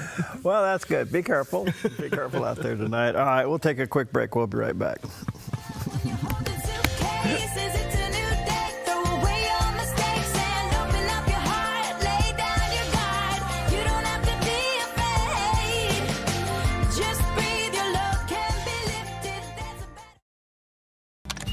Black Flag Armory offers top brand affordable rifles, shotguns, handguns, and gear. We also offer an array of classes emphasizing safety, self-defense, and accuracy. We strive to provide the absolute best possible experience when buying a firearm. Family friendly for every skill level, Black Flag Armory in Midford and Grants Pass. Online at blackflagarms.com or 541-499-0779. 541-499-0779. Welcome to Rise Direct Primary Care. Imagine a healthcare experience where you're known by name, cared for like family, and treated with compassion. How is that possible? With an affordable, flat monthly membership, you receive unlimited primary care and minor urgent care visits. No insurance needed. At Rise Direct Primary Care, we offer a friendly, affordable healthcare experience where you get a whole hour with your provider. Located in Central Medford and accessible by phone or text, we can typically get you in the same or next day. We prescribe urgent care medications directly from our office, saving you a trip and wait time at the pharmacy when you'd rather be at home getting better. Personalized medical care with a human touch. Rise Direct Primary Care is all about healing the sick with compassion and keeping the healthy healthy. Rise Direct Primary Care. We're here for you. Visit risehealthdpc.com or call or text us 541-827-8603. 541-827-8603. Worried that inflation might burst your retirement bubble? I'm Michelle Slate. Lighthouse Financial shines guiding light on retirement, investing, and insurance. Helping you navigate the stormy seas of retirement, Lighthouse stands tall as a beacon of hope, offering you wise counsel and biblically responsible investing. Lighthouse Financial. Call us today, 541-494-1034. All right, welcome back. A quarter before the hour, and this past week was a milestone here at the Dove, and coming up in a little bit, we're going to share with you another milestone, and that is tomorrow. The Dove Radio turns 65, which is a big deal. We'll spend some time next hour talking about that. But this past Wednesday, we had a brief open house here for folks that could come during those hours between 10 and 1 and come in and see stage one of this remodel. And it was a huge gathering. I mean, people just kept coming and coming and coming. And we were so blessed by it. So many people came and spent the most of the morning and early afternoon so they could see what has happened here on this side of the building, as your support of this ministry enabled us to put in really state-of-the-art television studio. And it was a long project. It went way over on time and budget, but those things happen, you know. But anyway, it was really exciting. And I just want to say to our viewers and listeners, thank you for your support. We literally can't do what we do without you. It's still about 84% of the Dove's revenue comes from viewers and listeners. And this was a huge project that we wrestled with years. What are we going to do? What's the future going to do? And anyway, our board, we prayed, we didn't know what to do. We actually thought, do we move again because of the issues of this building? And I loved the building. I didn't want to do that. I didn't have it in me to move again. Anyway, long story short, we started looking at this. Could we fix the building? And the answer was yes. And so we budgeted for it. We saved for it. You folks helped us in so many ways. And so phase one is done. And if you couldn't make that open house, I get that, because that was, you know, 10 to 1. A lot of people are working. So sometime in the future we'll do it again, or if you want to come by, just let us know. We'll give you a quick tour. But it's now functioning. And folks, this is a tool. Our new studio is a tool to do more what God's called us to do. And the opportunities before the Dove Radio and TV are just amazing. And there's no doubt that our future, and especially next year with some projects that are on the table, we'll be reaching literally thousands of more people with our programming. So I just want to say thank you. Thank you from all of us here at the Dove. And we put in this big wall behind us called an LED wall. In the middle of this, our main switching unit in the control room. In fact, I was warned on that on something else that happened yesterday. I didn't sleep very well last night. But anyway, they had our main switcher in there called a TriCaster. Yeah. We were notified by the company of the first one that we bought. It's hard to believe that it was 11 years old. Oh my gosh, really? I didn't realize it was that old. Oh, wow. We just, you just did it. Oh, yeah. And the company sends us this nice note and says, we're not going to service this anymore. Yeah. Well, there's no way you're going to build a new control room over here and put old equipment in there. Yeah. That didn't make any sense. And so we had to get another one, and boy, that wasn't budgeted. But we got through all that. And the other thing that's so remarkable, and you folks that are geeks, you engineer types, we went from, I mean, gobs and gobs of coax lines that connected everything in the old control room. I mean, I'm not kidding. Gobs of it, that big around, you know, and down to 4 fiber lines. Oh, that's, the technology is stunning. The and our 2 engineers, Dan and Rick, when they started looking at, and they were miles ahead of me on this. I had no idea what they're thinking. I don't think like an engineer. Well, I act like one, but I don't think like one. It's interesting you mentioned the thinking miles ahead. God does that. Yeah. I think about where we started from, and especially as we sit here and we look at the open house and the reception that we've had here, think of the early days. Did you have any inkling that God was going to work anywhere near what he has done in these years? No. I think this is, I say this respectfully, but God does trick you. Okay. And I will say this, if you're going to do anything for the Lord, I'll guarantee you 2 things. He'll always put you in over your head. Yeah, I know that.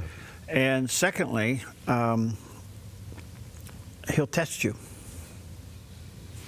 Yeah, that's true, and we've seen that too. And so that's just part of it, and you learn along the way. But even last night when I was leaving, I was the last one in the building, and I was walking out between those doors, and I was heading to the door, and I looked, and I just stopped, and I looked at this, and I go, wow. Because we're so busy doing it. Yeah. But I just want to say thank you. This is a tool. This isn't a toy. It's a tool. And we have future programs that we're looking at producing ourselves. The future for what we do is content development. Yeah. And we understand that. Yeah. And so the TV side is really in good shape right now. The radio side, we got a lot of work to do over there. We got some things we got to take care of. And we'll talk about that later, because tomorrow will be the Dove Radio's 65th birthday. That's amazing. And we've had the Dove Radio since 1983, so that's 42 years. It's hard to believe 42 years. Man, I look back and how did we get through those days? But the future of radio and podcast and audio production, that's a whole nother level of activity. Yeah. Oh, gosh, yes. And so anyway, I just want to say thank you. We don't take lightly your support of this ministry. And I've always said it, and I'll continue to say it, we're not here to replace your church. We're here to augment your church. We're here to continue to say what your pastor's saying. Yes. We're here to support other ministries. Our role is to support other ministries. And we'll be doing that in a special way here in a couple of weeks. But the point being is that we can't do it without you. And because of your support, I just want to say thank you from all of us here at the Dove. Sincerely, thank you. And some days, as you're out running around, whatever, call us and make an appointment to come in and take a look. Yeah. Come in and take a look. So that's what's going on. Hey, do you get trick-or-treaters up your neck of the woods? No. No. Do you? No. No. You want to know something? I just get a big picture of Bigfoot and put it on the gate. It says, "Come on in, I'm hungry." We're so isolated where I live. Yeah. My doorbell doesn't even work. Oh, well, there on you go. this National Doorbell Day, when we painted the house a few years ago, a little extra paint got behind a little plate back there. And at the end of that? Yeah, well, I don't have a doorbell anymore. Yeah. So let us. And our dog's no good. Our dog's no good. Our dog would just lick you to death. Our dog would eat the candy before you got there.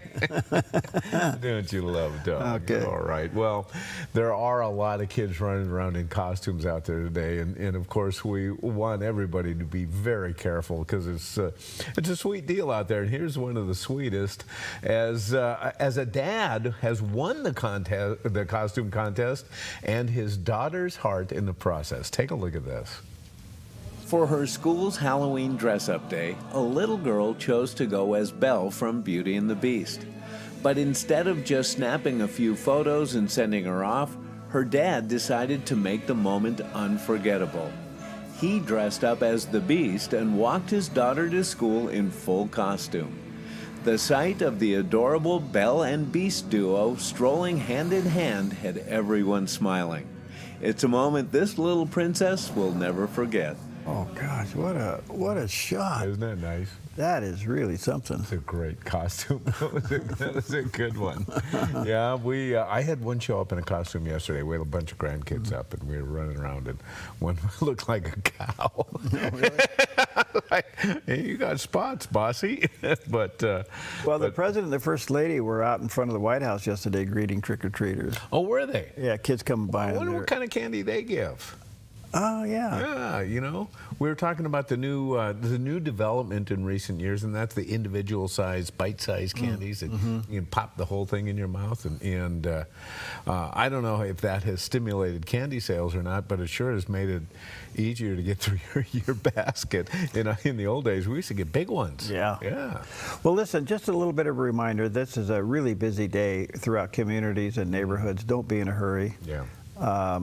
Be very, very careful, and these kids will be dashing around, and some parents will start in the neighborhood right at dark or a little before. Yes, yeah. So be careful as you're out and about. A lot of churches have trunk or treat, which is a cute idea, is where they decorate their trunks and you walk through the church parking lot. It's a wonderful idea. Yeah, that's good. Some churches actually have harvest festivals, instead. So there's a lot of alternatives out there tonight, so make sure you do that. So check it out and be very, very careful.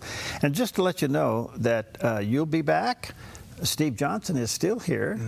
He came for the open house. He stuck around for a couple of days. And he's going to be on the show with us, along with Paulina. And we'll talk about some of the early days of radio. Oh, boy. When you didn't know what you were saying.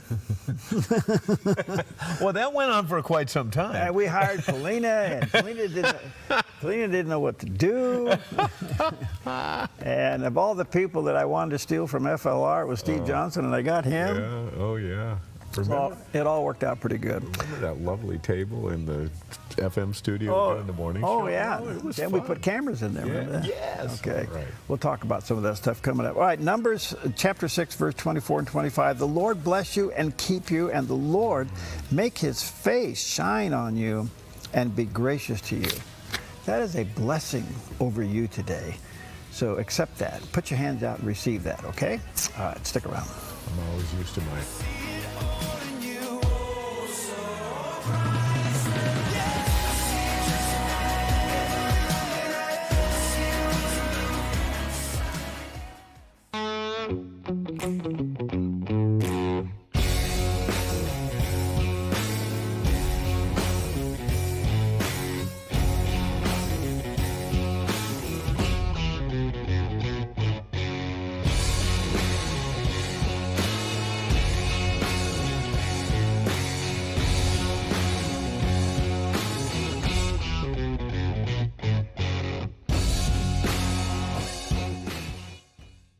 Applegate River Golf and RV Resort, a pristine 9-hole course alongside the Applegate River. Their clubhouse offers a golf simulator experience. The RV Resort is adjacent to the golf course with convenient pull-through parking. Applegate River Golf and RV Resort. Information at applegaterv.com.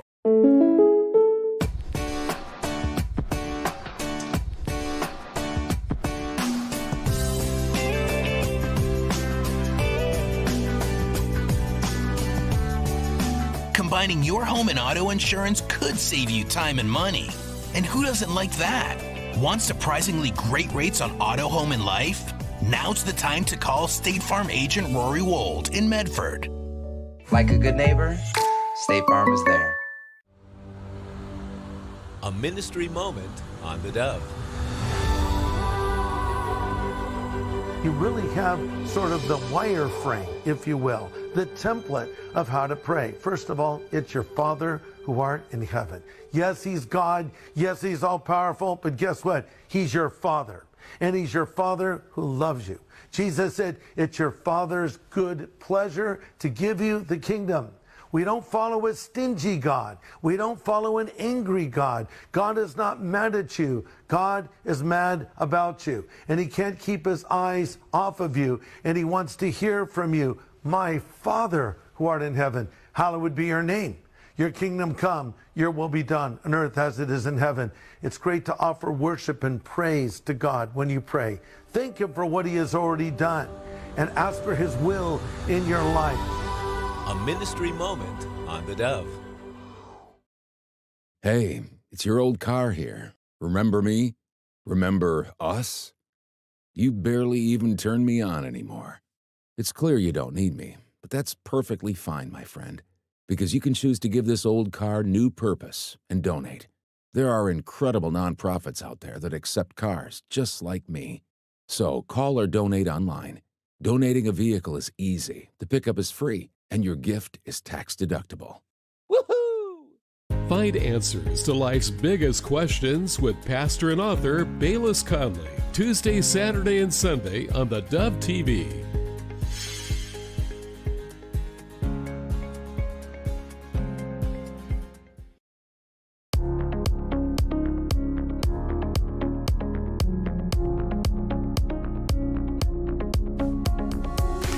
Okay, welcome to Focus Today. I'm your host, Perry Atkinson. And of course, we're all eyes on Washington, D.C. these days with the shutdown. Will they end it with the nuclear option today? Who knows? But somebody may. A good friend of ours, Jim Dornan, he's a Republican strategist. He's been in this game for a long time, and he's right there in the heart of the big city. And it's always an honor to talk to him. Good morning, Jim. How you doing, bud? I'm well, Perry. How you doing this morning? Well, we're just trying to figure out, like you. First of all, can you explain to us what is the nuclear option? So the nuclear option is basically eliminating the filibuster. Very quickly, for those who don't know, filibuster is a tool used in debate in the Senate where you need 60 votes to overcome it, which in this day and age, divided country, we're never going to get 60 on either side. And so they've got to come up with some kind of compromise. The nuclear option is eliminating that. It's technically a Senate rule that the majority proposes at the beginning of the session. And part of the set of rules is they do the percentages of people on the different committees based on the numbers. If they're, 51% on one side or 51 senators on one side and 49 on the other, then almost every committee becomes dead even. Maybe with a one-vote majority. So they propose those at the beginning of the year. It passes every year because it's one party's rule. And they can eliminate it by the same changing of the rules. However, the problem is, and I don't mean to go on too long here, but the problem is that once you pass it and it favors one side or the other, it doesn't have to go back to what it was. So you've got to look at the long-term effects and not the short-term. And trying to get something passed, because this is not the first time that Trump has proposed changing the filibuster. Okay, so we're at that point. Do you think that'll happen today? I don't, because if you remember the last time it was proposed, at least out publicly, there were Republicans, even though they had the majority, that said no way they're supporting it. That was Lisa Murkowski out of Alaska, John Sununu, I think John Sununu anyway, out of New Hampshire, and a couple other members on the Republican side. So I think there are some sticklers to history, if you will, and they want to keep it and know that there can be long-term negative effects, even though it may have short-term positive effects.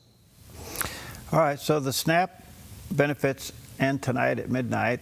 Everybody's scrambling, trying to figure out how to cover this. How devastating is this going to be? I think it's going to be pretty devastating, along with, frankly, the Obamacare tax credits, whatever you want to call it, subsidies. I think that there will be a large number of people involved with both those issues that they're going to be very angry when they see, A, they can't eat, God help us, and B, they have their health care insurance going through the roof. And so they're going to have to deal with it. I mean, the polls are starting to move against the Republicans, which I think you and I have discussed in the past would probably happen. The Republicans, for some reason, always get blamed for shutdowns, even though it may or may not be their fault.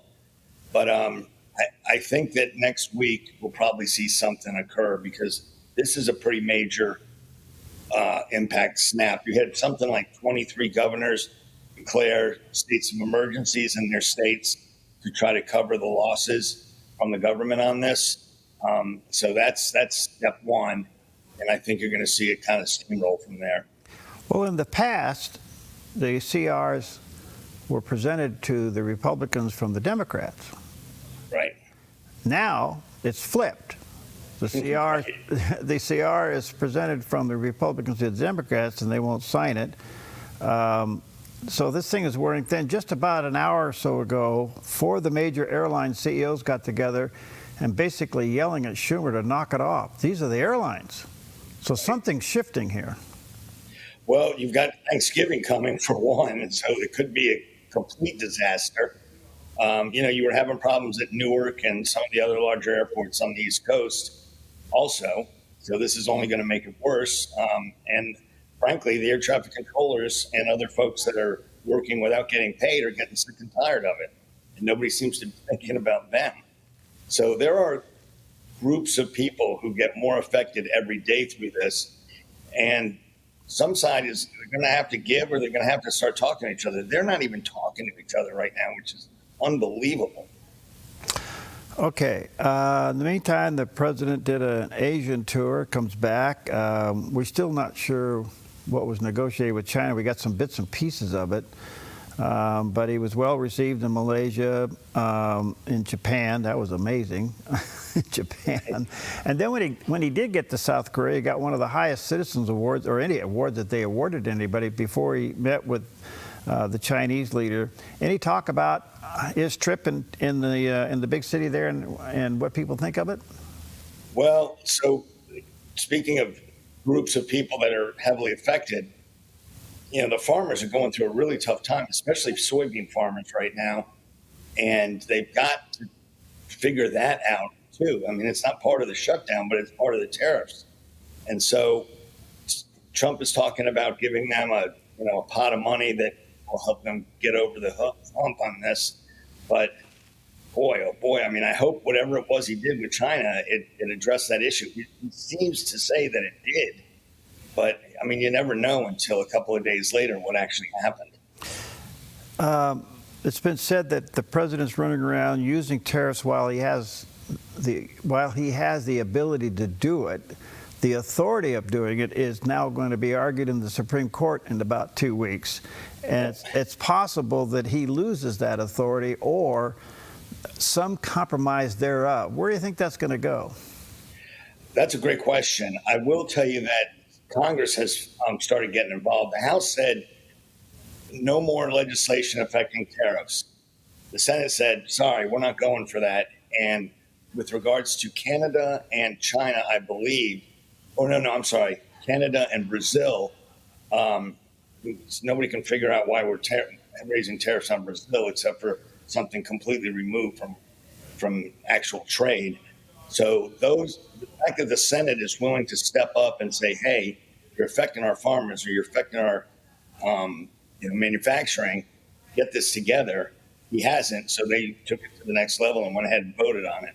Won't go anywhere because of what the House did, but I think the court obviously is watching what's going on out there, and I think they'll wind up saying you can't declare an emergency when there isn't one, which is what Trump has been using as an excuse to raise these tariffs. Okay. I want to switch your attention to California. They have a ballot measure. As you well know, it's going to be the only thing they're dealing with, redistricting. And the last poll, this was sometime last week, it showed that 56% of Californians are for it. That's surprisingly low, don't you think? Well, California's a lot less divided, a lot more divided than people think. They think it's a hardcore blue state, and in many ways it is. San Francisco, Los Angeles, etc. But they're very devoted to their independent redistricting commission on both sides, both Republicans and Democrats. But we may have talked about this earlier, Newsom is kind of gauging his presidential aspirations on that amendment. And so he spent a lot of money. And on the other side, the Republicans that were involved in the independent commission have started to withdraw their money. So I think that's why you're seeing the numbers change in favor of the Democrats. And, this whole thing is a mess. It started with Texas, and, they got 5 seats there. There are hardly any Republicans in the House in California that will exist anymore if they go ahead and do this. And now you've got other states like Indiana. You had Andy Harris on from Maryland earlier. His seat is being targeted, and we watched it right here in our backyard here in D.C.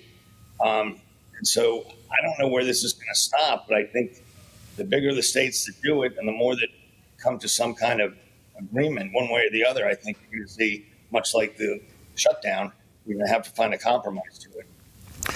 Well, what's so interesting about this, that redistricting wasn't on the agenda for California. Newsom reaches out and brings it forward in retaliation to what happened in Texas, and I get all of that. But that's a big risk, given the fact that his popularity is sliding so fast. He loses this, it could be a big problem for him. No question about it. And I think you'd say the same thing about Glenn Youngkin if his candidate in Virginia loses. It's a risk, but right now, I think voters are looking for continued change. I think affordability, again, will be a big issue, and you've got to go outside the block. And I think that's what Newsom has decided, and that's where he's placing his bets. I wish I had the clip for you. I should have got it, but I don't have it. But I'll paraphrase the quote from Governor Newsom that he made on an interview just a couple of days ago, that President Biden was the most significant president in our lifetime. Well, proving that you can't legislate at age 85, yeah, he is. Well, we all know he's running for president, Newsom, and I guess right now he's kind of seen as the fair-haired boy, but there's others out there doing well, too. I mean, I say well, at least I think he's going to have some competition, but boy, the left bench is just flat as a pancake. There doesn't seem to be anything there. Well, and Harris did them no favors whatsoever, running an awful race that she ran. And right now, remember that they're both sides, because we will have an open primary on the Republican side as well. They're trying to become the next Trump, and they are looking for how they can appeal to the base. And that's who their audience is right now. They're not thinking about the general just yet. And you're right about Newsom's numbers. They're not good. But if he continues and takes this redistricting thing to the next level, I think he's well positioned to do it. But yes, it's very much a risk. Okay, we also, just briefly, Jim, as you well know, we got some off-year elections. The big one, all eyes on New York City. Mondani has lost, but he's still ahead 16 points. Cuomo is coming up, and I don't know if the Republican and Cuomo ever get together and make a deal and the Republican gets out. But it looks like Mondani will win, but on the other hand, he may not. What you thinking? I think right now, if I had to guess, he's got younger voters behind him right now, and they seem pretty well motivated. Cuomo has got so much baggage; it's not even funny with the sexual harassment stuff. I think any other Democrat would be giving Mondami a very, very tough race, but almost got, again, too much baggage. And Sliwa, who's a Republican, he used to be part of the Guardian Angels. Remember that back in the day. He's resolutely refusing to move. I think he would help Cuomo if he got out. And in fact, John Castimedes, who owns a boatload of grocery stores in New York City, is his boss technically because he owns a radio station that Sliwa's on in New York City. And he's been pretty public about wanting Sliwa out, but Sliwa's not listening. So I think Mondami is going to win, and I think he's going to be a target for Republicans in 2028. Virginia? Virginia, I think that with the stuff with the Attorney General candidate, Democrat, he loses. I think I saw numbers this morning said he's losing by 10. I think the lieutenant governor race is up for grabs, and I think the governor race is the Democrat wins. She's very much a moderate. She's a former CIA operative, and she was very moderate congresswoman for 8 years, I believe. So I think she probably beats the Republican Winsome Sears, who frankly just isn't a very good candidate.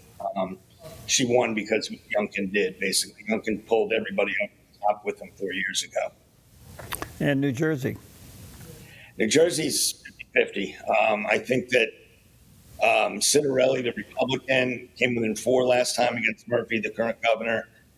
He's run a much better race, and I think the Republicans have a very good shot at it. Even though the Democrat is frankly fairly moderate too, she just has not run a very good race either. So I think if I had to go one way or the other, I said Citarelli probably wins, but it's going to be very, very close. And then one last question, Jim.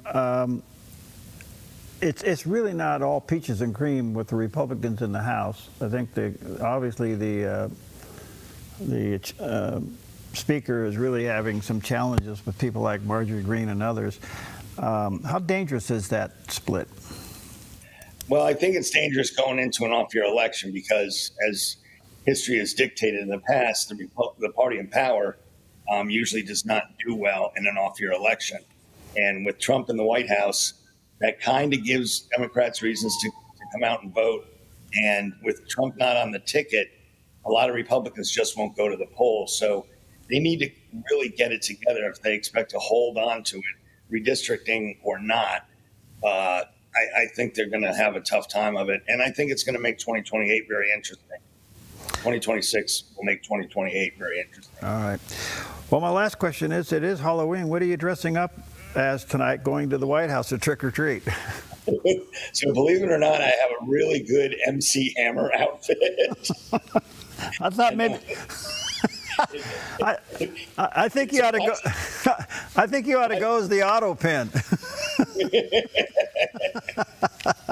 I like to keep them guessing, Perry. You know that.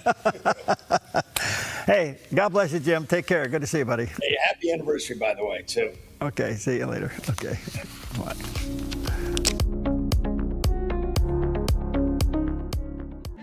The threat of wildfire poses a growing risk to Oregonians. You can prepare now by taking 3 important steps. Create a home inventory, make copies of important financial records, and contact your insurance company to make sure you have the right amounts and types of home insurance coverage. Be wildfire ready by being insurance ready. Visit dfr.oregon.gov/prepare now to learn how. I'm Susanna, and I contracted KA Designs to do custom cabinets throughout my house. We chose a really beautiful maple wood that really creates like a nice airy space. Everything was custom, and it was really cool because I got to literally see it come to life in person. We love to entertain, and we have a large family, so everything came together perfectly, exactly what I wanted. I highly suggest KA Designs if you're looking to design your dream house. Go check them out in their showroom. You will not be disappointed.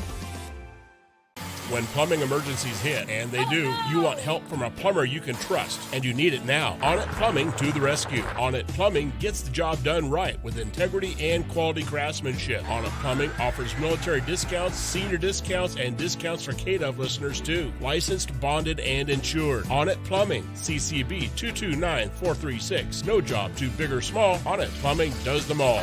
See us at onnitplumbing.net. onnitplumbing.net. buried and forgotten for centuries. I would say the question we get asked the most often, is it real? This ancient mosaic marks history in a profound way. The table is dedicated to the God Jesus Christ. A discovery that could rival the Dead Sea Scrolls. No one before 2005 would have ever dreamed we would have found something as beautiful and significant as this. So, what's around the corner? Friday on the 700 Club, right here on the Dove TV.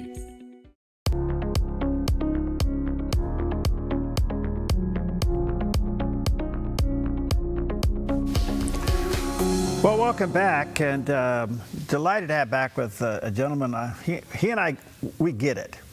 He gets it more than I do, but I get enough to know that he gets it. And that is Brian Reisinger is back with us. He's the author of a fascinating book called Land Rich, Cash Poor, A Family's Hope and the Untold History of the Disappearing American Farmer. He grew up on a family farm there in Wisconsin and lives to tell the hidden stories of rural America. He's a columnist and a consultant and has been published by USA Today, Newsweek, and The Hill, and others, and has won several awards for his writing. He does have there's a picture of the cover of the book on the screen there. This is a fascinating read. If you're interested in anything dealing with agriculture and farm life, this is a must-read. Check it out, Land Rich, Cash Poor. Brian-Reisinger.com is the website. Brian, good to see you, bud. How are you?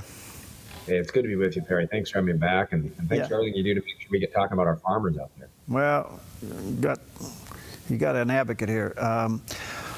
Wow, so the president goes to China, and I'm not sure what the deal is, but some kind of a farm trade talk went on. Do you have any idea what that is? Yeah, the situation with China was very, very dire, very challenging. And having a trade deal announced means that we're now in a position to get those final details nailed down to hopefully have a deal that can put family farms first. And, that's a good first step if we're able to land this in a way that makes sure that family farms are put first. But we also have a broader, deeper dependence. I call it a China addiction all across the American economy. Not only the amount of agriculture products they buy, but the cheap consumer goods they provide us, all the ways that the American economy depends on the Chinese. We can deal with China. We have to remember they're an adversary, so we can't depend on China. So that's the bigger picture. What do you think of the president's handling of tariffs related to agriculture? You see the media get really, really worked up about it and talking about it in doomsday fashion. It does affect farmers, but I think it's important to remember that farmers are in cross-cutting winds here, which is to say farmers have been getting hit by unfair trade practices by China and others for decades, since the early 90s. So that's why you see that if you pay attention, and I know you do, farmers have been advocates of getting tougher with China. And in some cases, that means tariffs. At the same time, farmers do depend on making sure we have trade and that hostile nations like China can't snub American farmers and push the prices down to the basement. So the truth is that what we need to do is have tough negotiations that make sure that if we're going to deal with Chinese, there's a fair market. And we do want to get to a place where that market can be open and fair. And so that's where farmers are at. That's not, unfortunately, there's been pain for farmers over the fall because China's been snubbing the American farmer, particularly on soybeans. But, at the end of the day, we do need to see if we can use tariffs and tough negotiations to move things forward to put our family farms first and keep China from ripping us off because they've been doing that for a long time. So basically, I hear you saying here, Brian, we can't trust China. I mean, we got a deal now, but what's it look like tomorrow's another deal. But is the Midwest soybean farmer the winner on this deal temporarily? Yeah, in the short term here, having more soybeans bought is a good thing. Now, the devil is in the details when you're dealing with a country like China, right? So we've got this announcement. It's going to be very important the way that the details get finalized and nailed down to make sure that China doesn't slip out of it. But as long as we can keep China from slipping out of it, China's going to be buying a lot of soybeans on the order of what they've been doing during kind of more normal peacetime trade times, I would say. And hopefully that is happening alongside of a tougher deal that is a little bit more fair to not only our farmers, but also our workers. Now, from there, we also need to make sure, though, that the deal not only buys more soybeans, but also other crop and food products, diversify a little bit. And America needs to make sure we diversify not only what we're selling to China, but what we're selling domestically. And that we diversify our trading partners abroad so we're not hostage to China. The problem is they're our biggest trading partner and our biggest adversary. There are hundreds of countries that we don't really do trade with, that we can open up fair markets there. Maybe we'll have a little more leverage because they're not as big as China. And just get into this place where we no longer have China able to hold us hostage. That's the long-term issue. In your opinion, Brian, what are we going to do about China buying up farmland? That is such a concerning issue. Now, I want to be clear because I don't want to alarm people too much. It's a small amount of farmland owned by foreign countries in America, a small amount. The issue is how fast it's been growing. We had a 15% increase in just 2 years recently. And China is doing this as a big mover as far as trying to get more and more American farmland. So the issue is serious from a food standpoint and a national security standpoint. What I mean by that is if they get their hands on too much of our farmland, they can begin to affect our food supply. That's a ways off. But if we let it continue to happen as fast as it has of late, it could be there. And the Chinese are very patient. The other thing is they're buying that farmland near military installations. So it's a direct national security threat in addition to that deeper food security threat. A country's most basic security is the ability to feed itself. And we already have China doing that enough. We don't need them getting their hands literally on the land that allows us to do it. Kind of jumping the fence a little bit, farming to ranching. What's your take on trying to control the high beef prices in America? You know, the American rancher and the American farmer have a lot in common. It's basically, you know, we wear a seed corn cap where I'm from. They wear cowboy hats out in Texas. But other than that, the challenges are very, very similar. And what's going on is we're balancing two very hard things. There are high beef prices, and also ranchers like family farmers have it very tough. When those beef prices go up, they're not making all that money. There's a lot of companies between them and the consumer. So they're not making more money really when the beef price is higher. And they've also got higher input costs, just like the farmer does. So they're facing a squeeze. The American rancher and the American farmer is facing a squeeze when they're raising beef, just like consumers are. Here's the deeper issue, how we can really address beef. We've got a vulnerable supply chain. I know you've highlighted that issue before. We have a supply chain that have consolidated so much, and we've wiped out so many farms and so many ranches that there are just too few ways for food to get from the farm gate or the ranch gate to the dinner table. And so food prices go up because if you have a big distribution center go down, the supply is affected in an outsized way and the price shoots up. There's also issues like the Mexican, which is literally a nasty flesh-eating creature that literally eats the flesh off of the cattle. That's affecting the supply. It also puts the American beef supply at risk. So we need to focus on diversifying our supply chain. And we need to focus on measures that can help make sure that that Mexican screwworm does not get up into the U.S. beef supply. That's why we're seeing prices high already, and it'll get worse if we have our beef supply under threat. So we need good homegrown American beef that's safe and clean, and we got to be focusing on that. Yeah, it seems to be counterproductive when they were looking to Australia beef. Yeah, you know, I understand that they're balancing high beef prices with a desire to try to protect our farmers and ranchers. I think importing from other places, if they end up having to do it in any way, I hope it's a short-term, narrow thing, because what we need to be doing is bringing our farmers and ranchers first. And if we're doing that, we can stop them getting wiped out. If we stop them getting wiped out, we can do something about those beef prices over the long term. So importing from another country, you know, may have some short-term impact, but it's not going to solve the underlying issue. The underlying issue is having a better, more robust world for our American family farmers and ranchers to be able to operate, help diversify and strengthen that supply chain, bring those prices down. That's a real solution. And it's also a solution that puts, you know, American farmers and ranchers first, which I know is, you know, a big priority for people. All right, one other quick question. Again, folks, check out Brian's book called Land Rich, Cash Poor.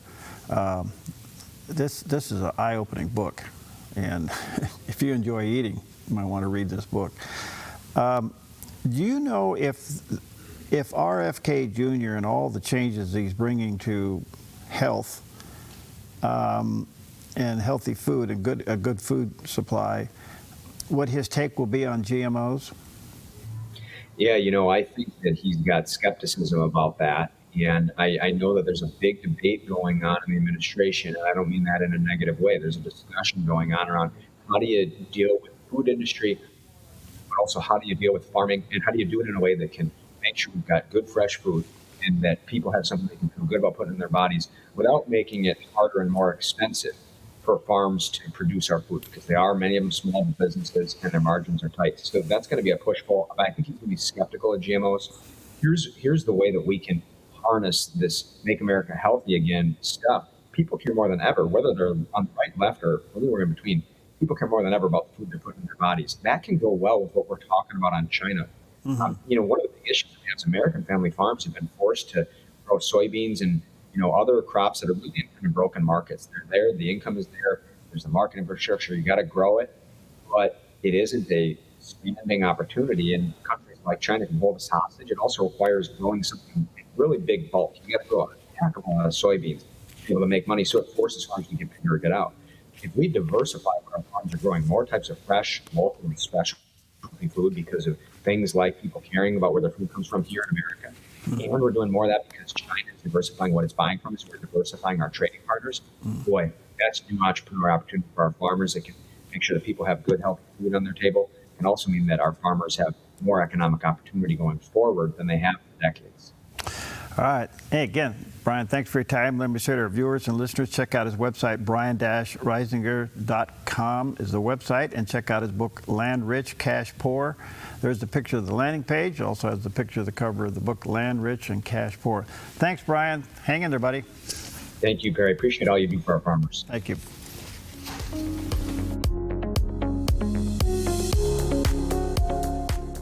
Hi, I'm Sherry Breslin with Rogue Valley Security. Whether it's alarms, cameras, keyless entry, or even Starlink, we tailor solutions for your home or business. We believe in professionalism, excellence, and integrity. Every job, every time. Visit RogueValleySecurity.com.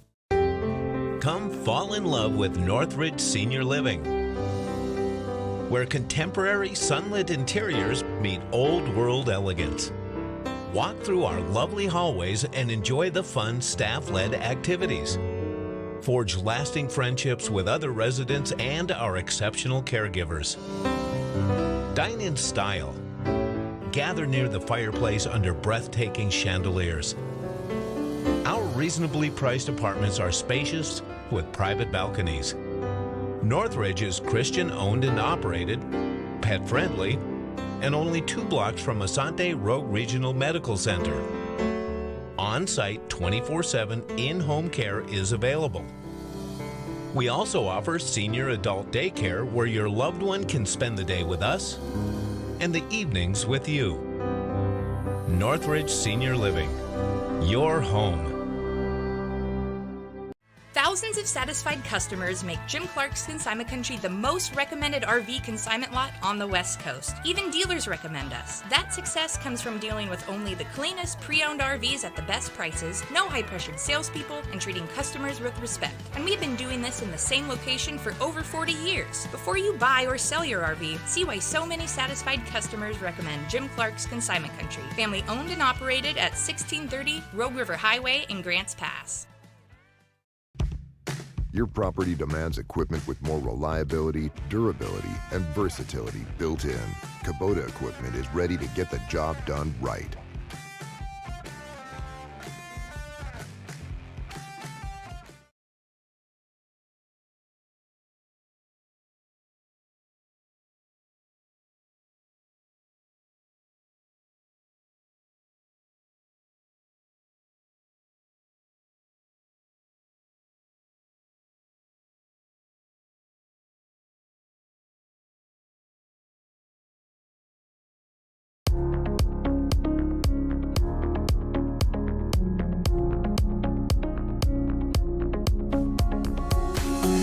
Well, welcome back, and this is a special edition of Focus Today. Look at this motley crew that I have. Took the words right out of my mouth.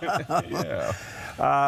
Today is a special day. We're going to take a few moments and share with you that tomorrow, November 1st, the Dove Radio will be 65 years old. That's quite a milestone. And so we have Paulina. She came to the Dove on radio.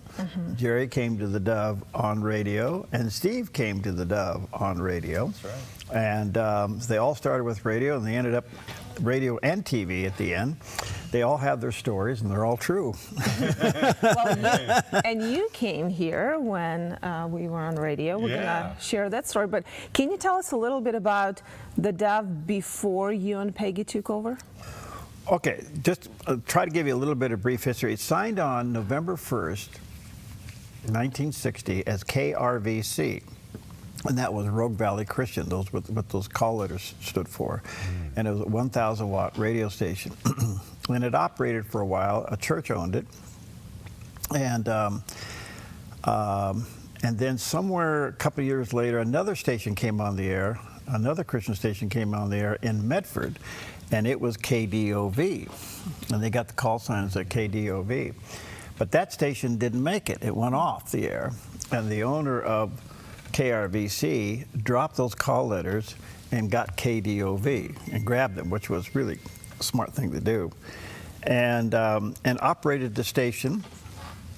It was an interesting format. It was all over the place, and the studio and the transmitter, if you can imagine this, were in the same room. And you had to hover over the microphone, open up the microphone, say something, and then turn it off because the transmitter was literally right over here. And so, and that's what we bought in 1983. I look back on that, I go, oh my stars, how stupid were we? But hold on. That's what happened. So you were in California. And you heard that there was a station. Back then there was no internet. How do you know there was a station for sale? Okay, so I was flying for the radio and television station down there, and I had all that experience. And then I was also was a business manager at the church, trying to help the church stay out of bankruptcy, which was a big deal. And our family has a cabin in Northern California. We'd come up here a lot to vacation, and Peggy's aunt and uncle lived in Medford, and we'd come here and visit them. And I'd tune in the radio stations, and I heard KDOV. Okay. And so I literally went to the pastor one day, drove up just cold, knocked on the door of the church, and got to talk to this guy, and he said, you want to see it? And I said, yeah, and I went in there, I go, oh my stars, look at this. And so you had the transmitter and the studio in one room, and out the window was the tower. So you're under this RF and all the stuff that you're not supposed to do. And we were there. And I asked him, I said, you want to sell it? He goes, yes. And it was 2 years later that we made the deal. Wow. Wow. Pretty impressive. The wheels begin rolling. Yeah. Well, and we do have a small, tiny little clip of you and Jerry talking about those years and where you and Peggy bought it. So here it is.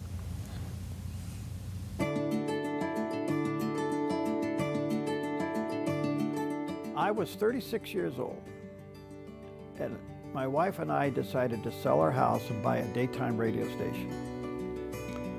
And we moved to Southern Oregon, our young family, we came to Southern Oregon.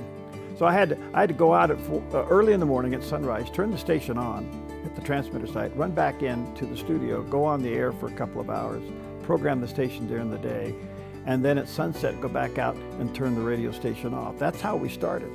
And we did that for about 1.5 years till we were able to get a license to stay on the air 24 hours a day. After that was a huge move forward, but we were still a 1,000-watt radio station. Then eventually we got another frequency and another power increase. We went from 1,000 watts to 20,000 watts AM.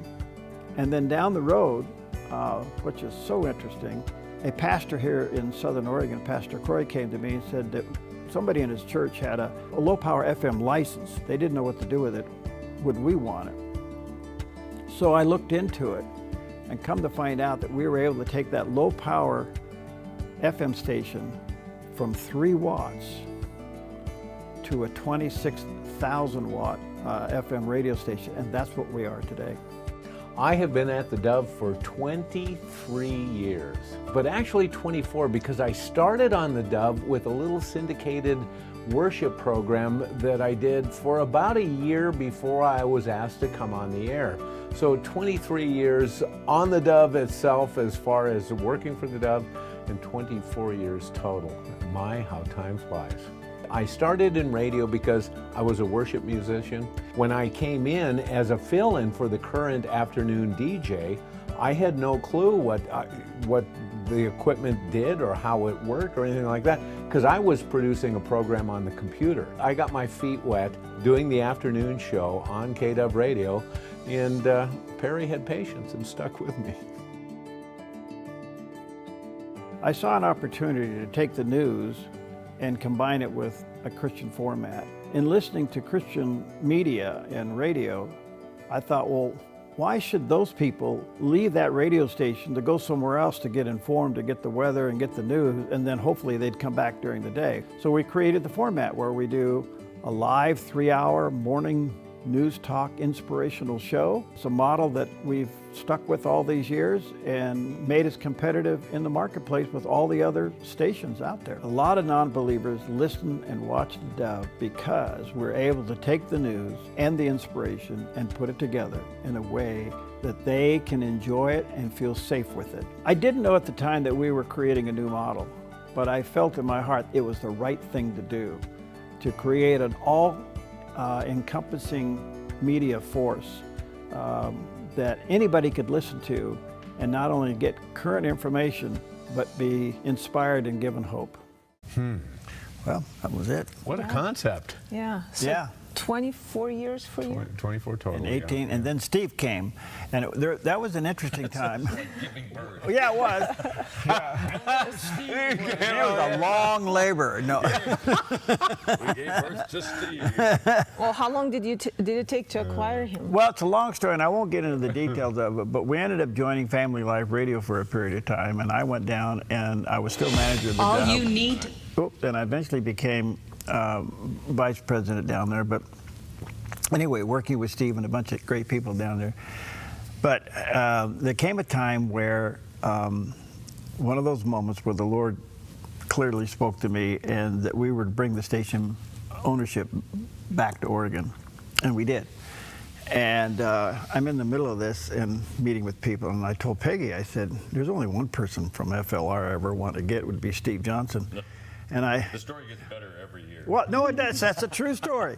And so, and then I don't think it was, and during all that transition, the company we were coming from and creating a new one wouldn't renew the lease of the building we were in. They wouldn't let us do that. And I go, come on, guys, just sign this over. We were in the middle of a sale and they wouldn't do it. Kind of a nasty move. So we're out scrambling around, and I'm looking for a place to move the station to in the dark. And we finally get into this place. Remember, guys, there was wires running on the floor and all that? It was crazy. Yeah. And then I get a phone call with Steve Johnson. Hey, you got any openings up there? Yeah, you're on the air Monday morning at 6. And you came up and you were here at 18 minutes. And tying those two together, I remember I was doing the morning show on a station in Tucson, and Perry would come down several times a month, at least twice a month. Plus, he's running the station here, and he's coming down there to be vice president of broadcast of several stations. So it was like, I think your first stop would be into KFLT studio, and hey, Perry, how you doing? You know, welcome back. How long are you going to be here? Well, you know, a day or two, and then he's got to go back to his other job, you know, that type of thing. But I do remember when I came to Medford, and you had talked about you had one weekend to take the station and the wiring and everything and get it all functional in another location. I mean, you drove like what, trucks with control boards and wiring. I'm amazed that you got the station on the air that fast. That was within a day or two, really, from one location to another. That's almost an impossibility. We should have Russ jump on the air with us.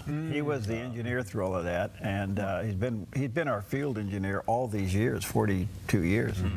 And I thought we were going to lose him because it was a big deal. We literally pulled out the wires, came over to this new place. The only thing we had was, at that time, was a microwave and a phone connection to get back on the air. And we plugged everything in. We had wires all over the floor, and we got back on the air.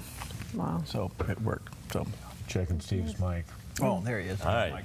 Yeah, so, but would you have, you guys, when we were going through those videos, we had some pictures popped up, and you were telling me who is who. So we have some pictures. Who's here? So that's Sue and Sue Pat in the front. Daly. And then what else? Who else?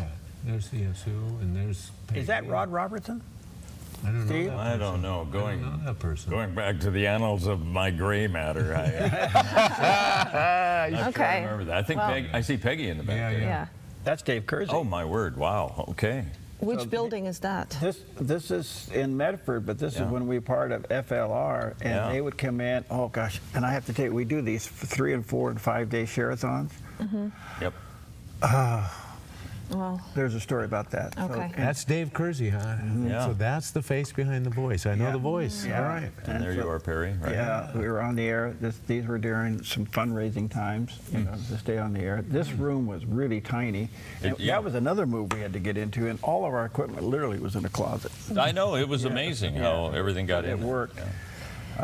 Just some more shots of being on the air. So it was a really Did you always wear a tie when you were in radio? Well, at FLR it was kind of a deal until I became vice president and got rid of ties. We all look like missionaries. Yeah, I came in right at the never know. perfect time. It was at the transition. I never wore a tie. I know. So when I became vice president, I did away with ties. Yeah. What's she doing? That's Sue behind the mic. What's she doing? Sue actually would go in and do breaks. What? Sue did everything. I mean, it's true. And we actually, and that was an old, look how old that computer is. Yes. Okay, and the logs, and Peggy and the girls were doing logs, and we were trying to transition from manual logs to computers, you know.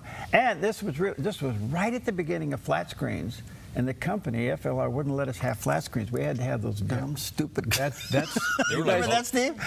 You guys were running Enco then. Yeah. That's the operating system. And they were like boat anchors, those monitors. They were ridiculous. And so what are we looking at here? There's Sue. Okay, is that her kid? That's when we were above the bank.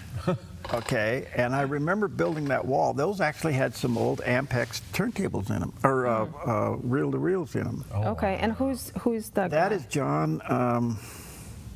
It was John's last name. I'll think of it here in a minute. Okay. And Newman, John Newman. Okay. Oh, okay. And he was kind of like a part-time engineer guy, and that's Sue, and I think that's Jackie. Okay. Yeah. Oh, well, wow. Amazing. Yeah. I love this picture of you. Look at you. It's like you're posing for Times Magazine. Yeah, well, I don't know. I was running the world there.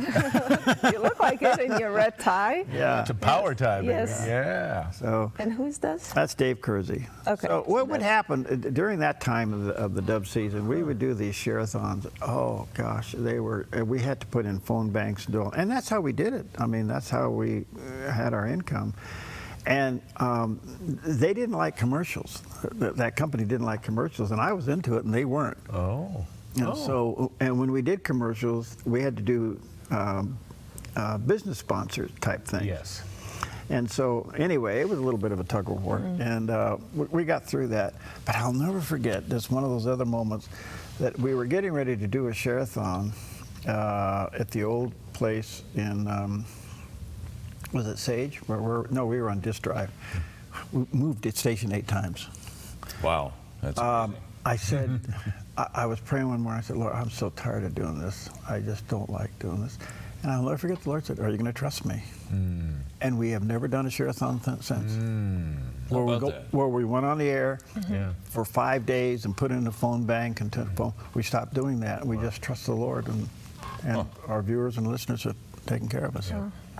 Well, and I've said it many times, but I am amazed at the support, how people understand what is needed to keep it on the air, to share the gospel. Yeah. And you've got stories about people being saved that never really reached the air by happening to listen to like a neighbor who listens to the Dove. Yeah. They were not Christians. They went home, started listening to Dove, and became Christians. Became believers, yeah. And one other quick story, we take a break, and this Drew, this was in, this would have been 2008, somewhere 2008, 2009.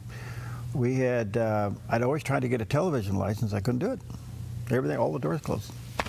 And one day, out of the blue, seriously, honestly, I get a call from a guy in Grants Pass, and he said, and he used to work for TBN. And he said, the Lord spoke to me this morning. I have a television license for Medford, and you are to buy it from me. I go, oh, really? And so he came over, and I met him. We talked, and we made a deal. I mean, I didn't have 10 cents. I just agreed to pay all this money every month. And we bought this license, but we had to be on the air with it like in 3 months. We didn't know anything. So make a long story short, we got the television, we programmed the computer, we hung an antenna up on the radio tower, we put the television station on the air for 48 hours, and there was a deal in the FCC rules where you could put it on and take it off. We'd put it on, saved the license, took it off, went to our radio audience and said we have a chance to build a television station, and the radio audience gave us the money over the course of 1 year before they ever saw the Dove TV to build the station. Wow. Yeah. Remember that, Steve? Oh, I do. It's amazing. Yeah. That was, yeah. All right, that's the truth, and I'm sticking to it. All right, we'll take a...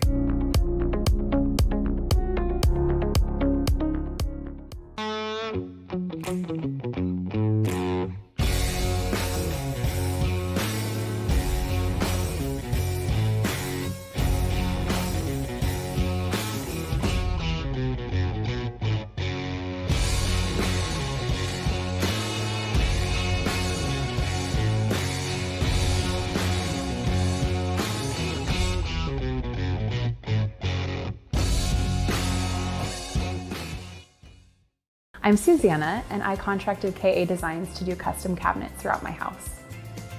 We chose a really beautiful maple wood that really creates like a nice airy space. Everything was custom, and it was really cool because I got to literally see it come to life in person. We love to entertain, and we have a large family, so everything came together perfectly, exactly what I wanted. I highly suggest KA Designs if you're looking to design your dream house. Go check them out in their showroom. You will not be disappointed. A ministry moment on the Dove. When I was a teenager, I remember I was taken to Johns Hopkins Hospital for surgery. I was frightened at the idea of being paralyzed for the rest of my life. I was only a kid. Well, they pushed my gurney into the old hospital lobby and parked me at the foot of this big statue. I looked up breathless. It was a massive marble figure of Christ with outstretched arms. At its base were the words of Jesus from Matthew 11. Come to me, all you who are weary and burdened, and I will give you rest. That day I was placed directly at the feet of Jesus, and I will never forget the warm embrace of his outstretched arms. I would replay that moment so many times, it became part of my healing. Friend, today, picture yourself at the feet of Christ, because he can lift your burden. A ministry moment on the Dove.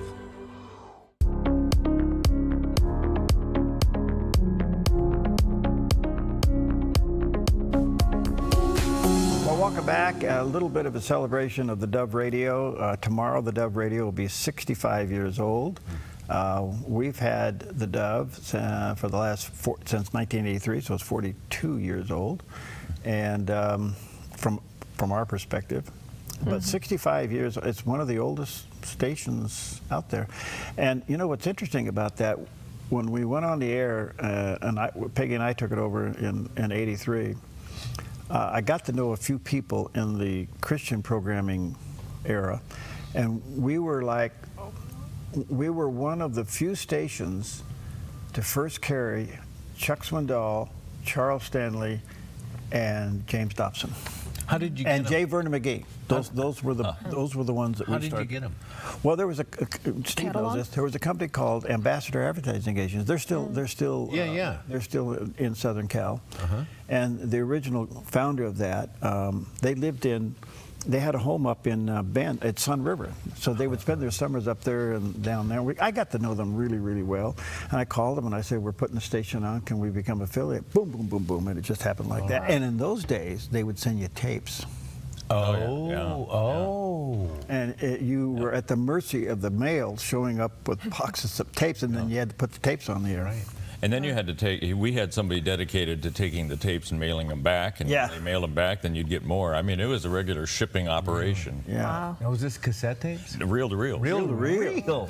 Oh my 16-inch. Wow. But then, when did the morning show come about, the radio morning show? Was it from the get-go, or did you start doing it later? It was kind of at the get-go. Didn't have much of news. I really didn't do the news I really wanted to do until Steve came. Now, Jerry was there, and we did a little of everything. We did music, we did a little talk, we did interviews. You came, and then you came a little bit later. and Scott Simpson and a few other weirdos. I'm glad I'm here today.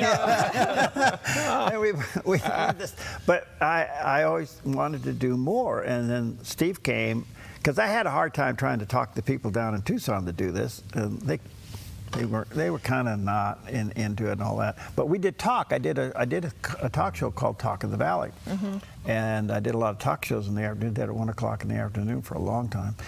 And then we got to do this morning news, and here come the news guy. Well, to be frank about it all, there are very few stations that combined what you were doing with Christian programming and news, and they still aren't doing it. No. You know, I mean, this is still a unique thing. You have maybe CBN that does news. That's what they do. Yeah. But to have guests on and to do the kind of the morning show type of a thing with weather and stocks and all that kind of thing, some cable stations are kind of doing that, but to have the Christian message along with that, it just still isn't happening. I mean, you really formulated something unique that people get used to, but you're going to have a hard time finding that in other markets, to be quite frank. Yeah. And now so much of radio has gone automated, you don't maybe even have a person during the morning show actually there, you know. Well, just to let people know, the morning show from 6 to 9, and we converted Jerry into becoming a morning person.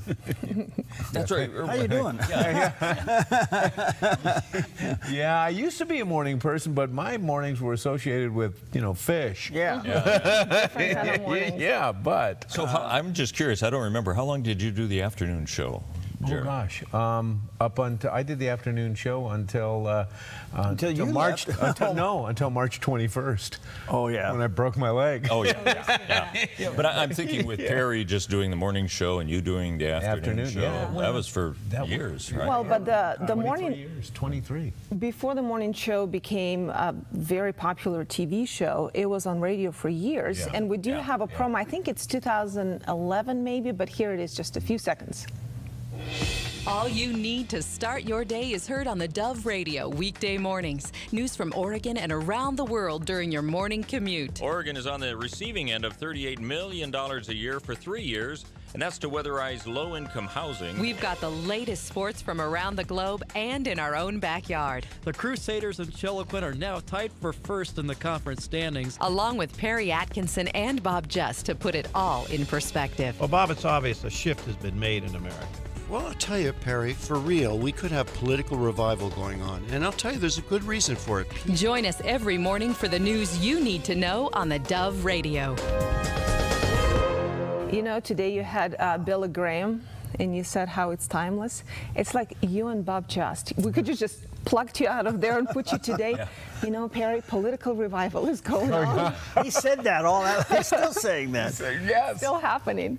Well, just so people know, today, as an example, 6 to 9, we're live on 22 television stations, 14 radio outlets, 5 cable outlets, Roku, Apple TV, and live streaming, all at the same time. Wow. And people hear that, and even people in the industry say, well, how do you guys do that? And I said, I really don't know how we do, but we do it.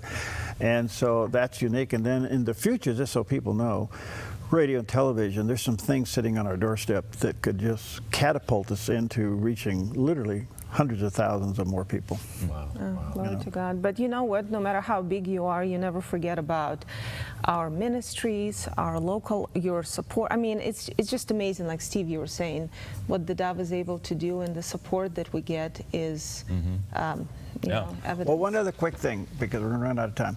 I remember Polina coming in. Oh, yeah.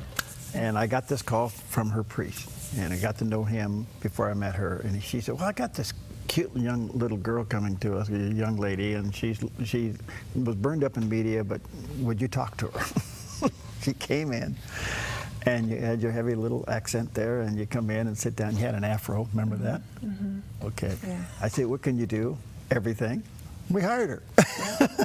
And well, you got to hire somebody who does everything. Well, that was the resume. Everything. Oh, was I right? Yes. Yeah. No, but today is about the radio, and it's going to be 65 years old tomorrow. And what did you say? It qualifies for? It qualifies for Medicare tomorrow. Wow. There's a perspective. Yeah, there's a perspective. Yeah. What a journey. Thank you, you guys. You've been around for a long time. We wouldn't be where we are if you guys didn't become a part of it. You could have had careers in other places, but the Lord called you here, and I just want to say thank you. Well, thank you. It's been a great trip, that's for sure. And it's great to be here for the unveiling the next well, phase. yeah, and there's some things coming on radio that we're working on that are going to be cool too. So anyway, it never ends. So thank you for believing in our mission and praying for us and supporting us. We could never, ever do this without your support. And I just want to say on behalf of all of us, thank you. And if you're in town sometime, give us a call, make an appointment, come on in and take a look and see what's going on here. So, all right, thanks you guys.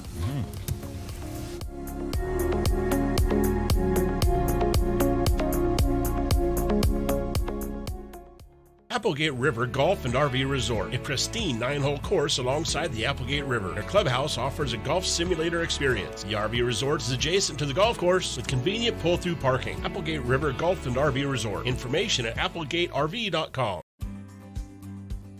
Stewardship begins with the knowledge that nothing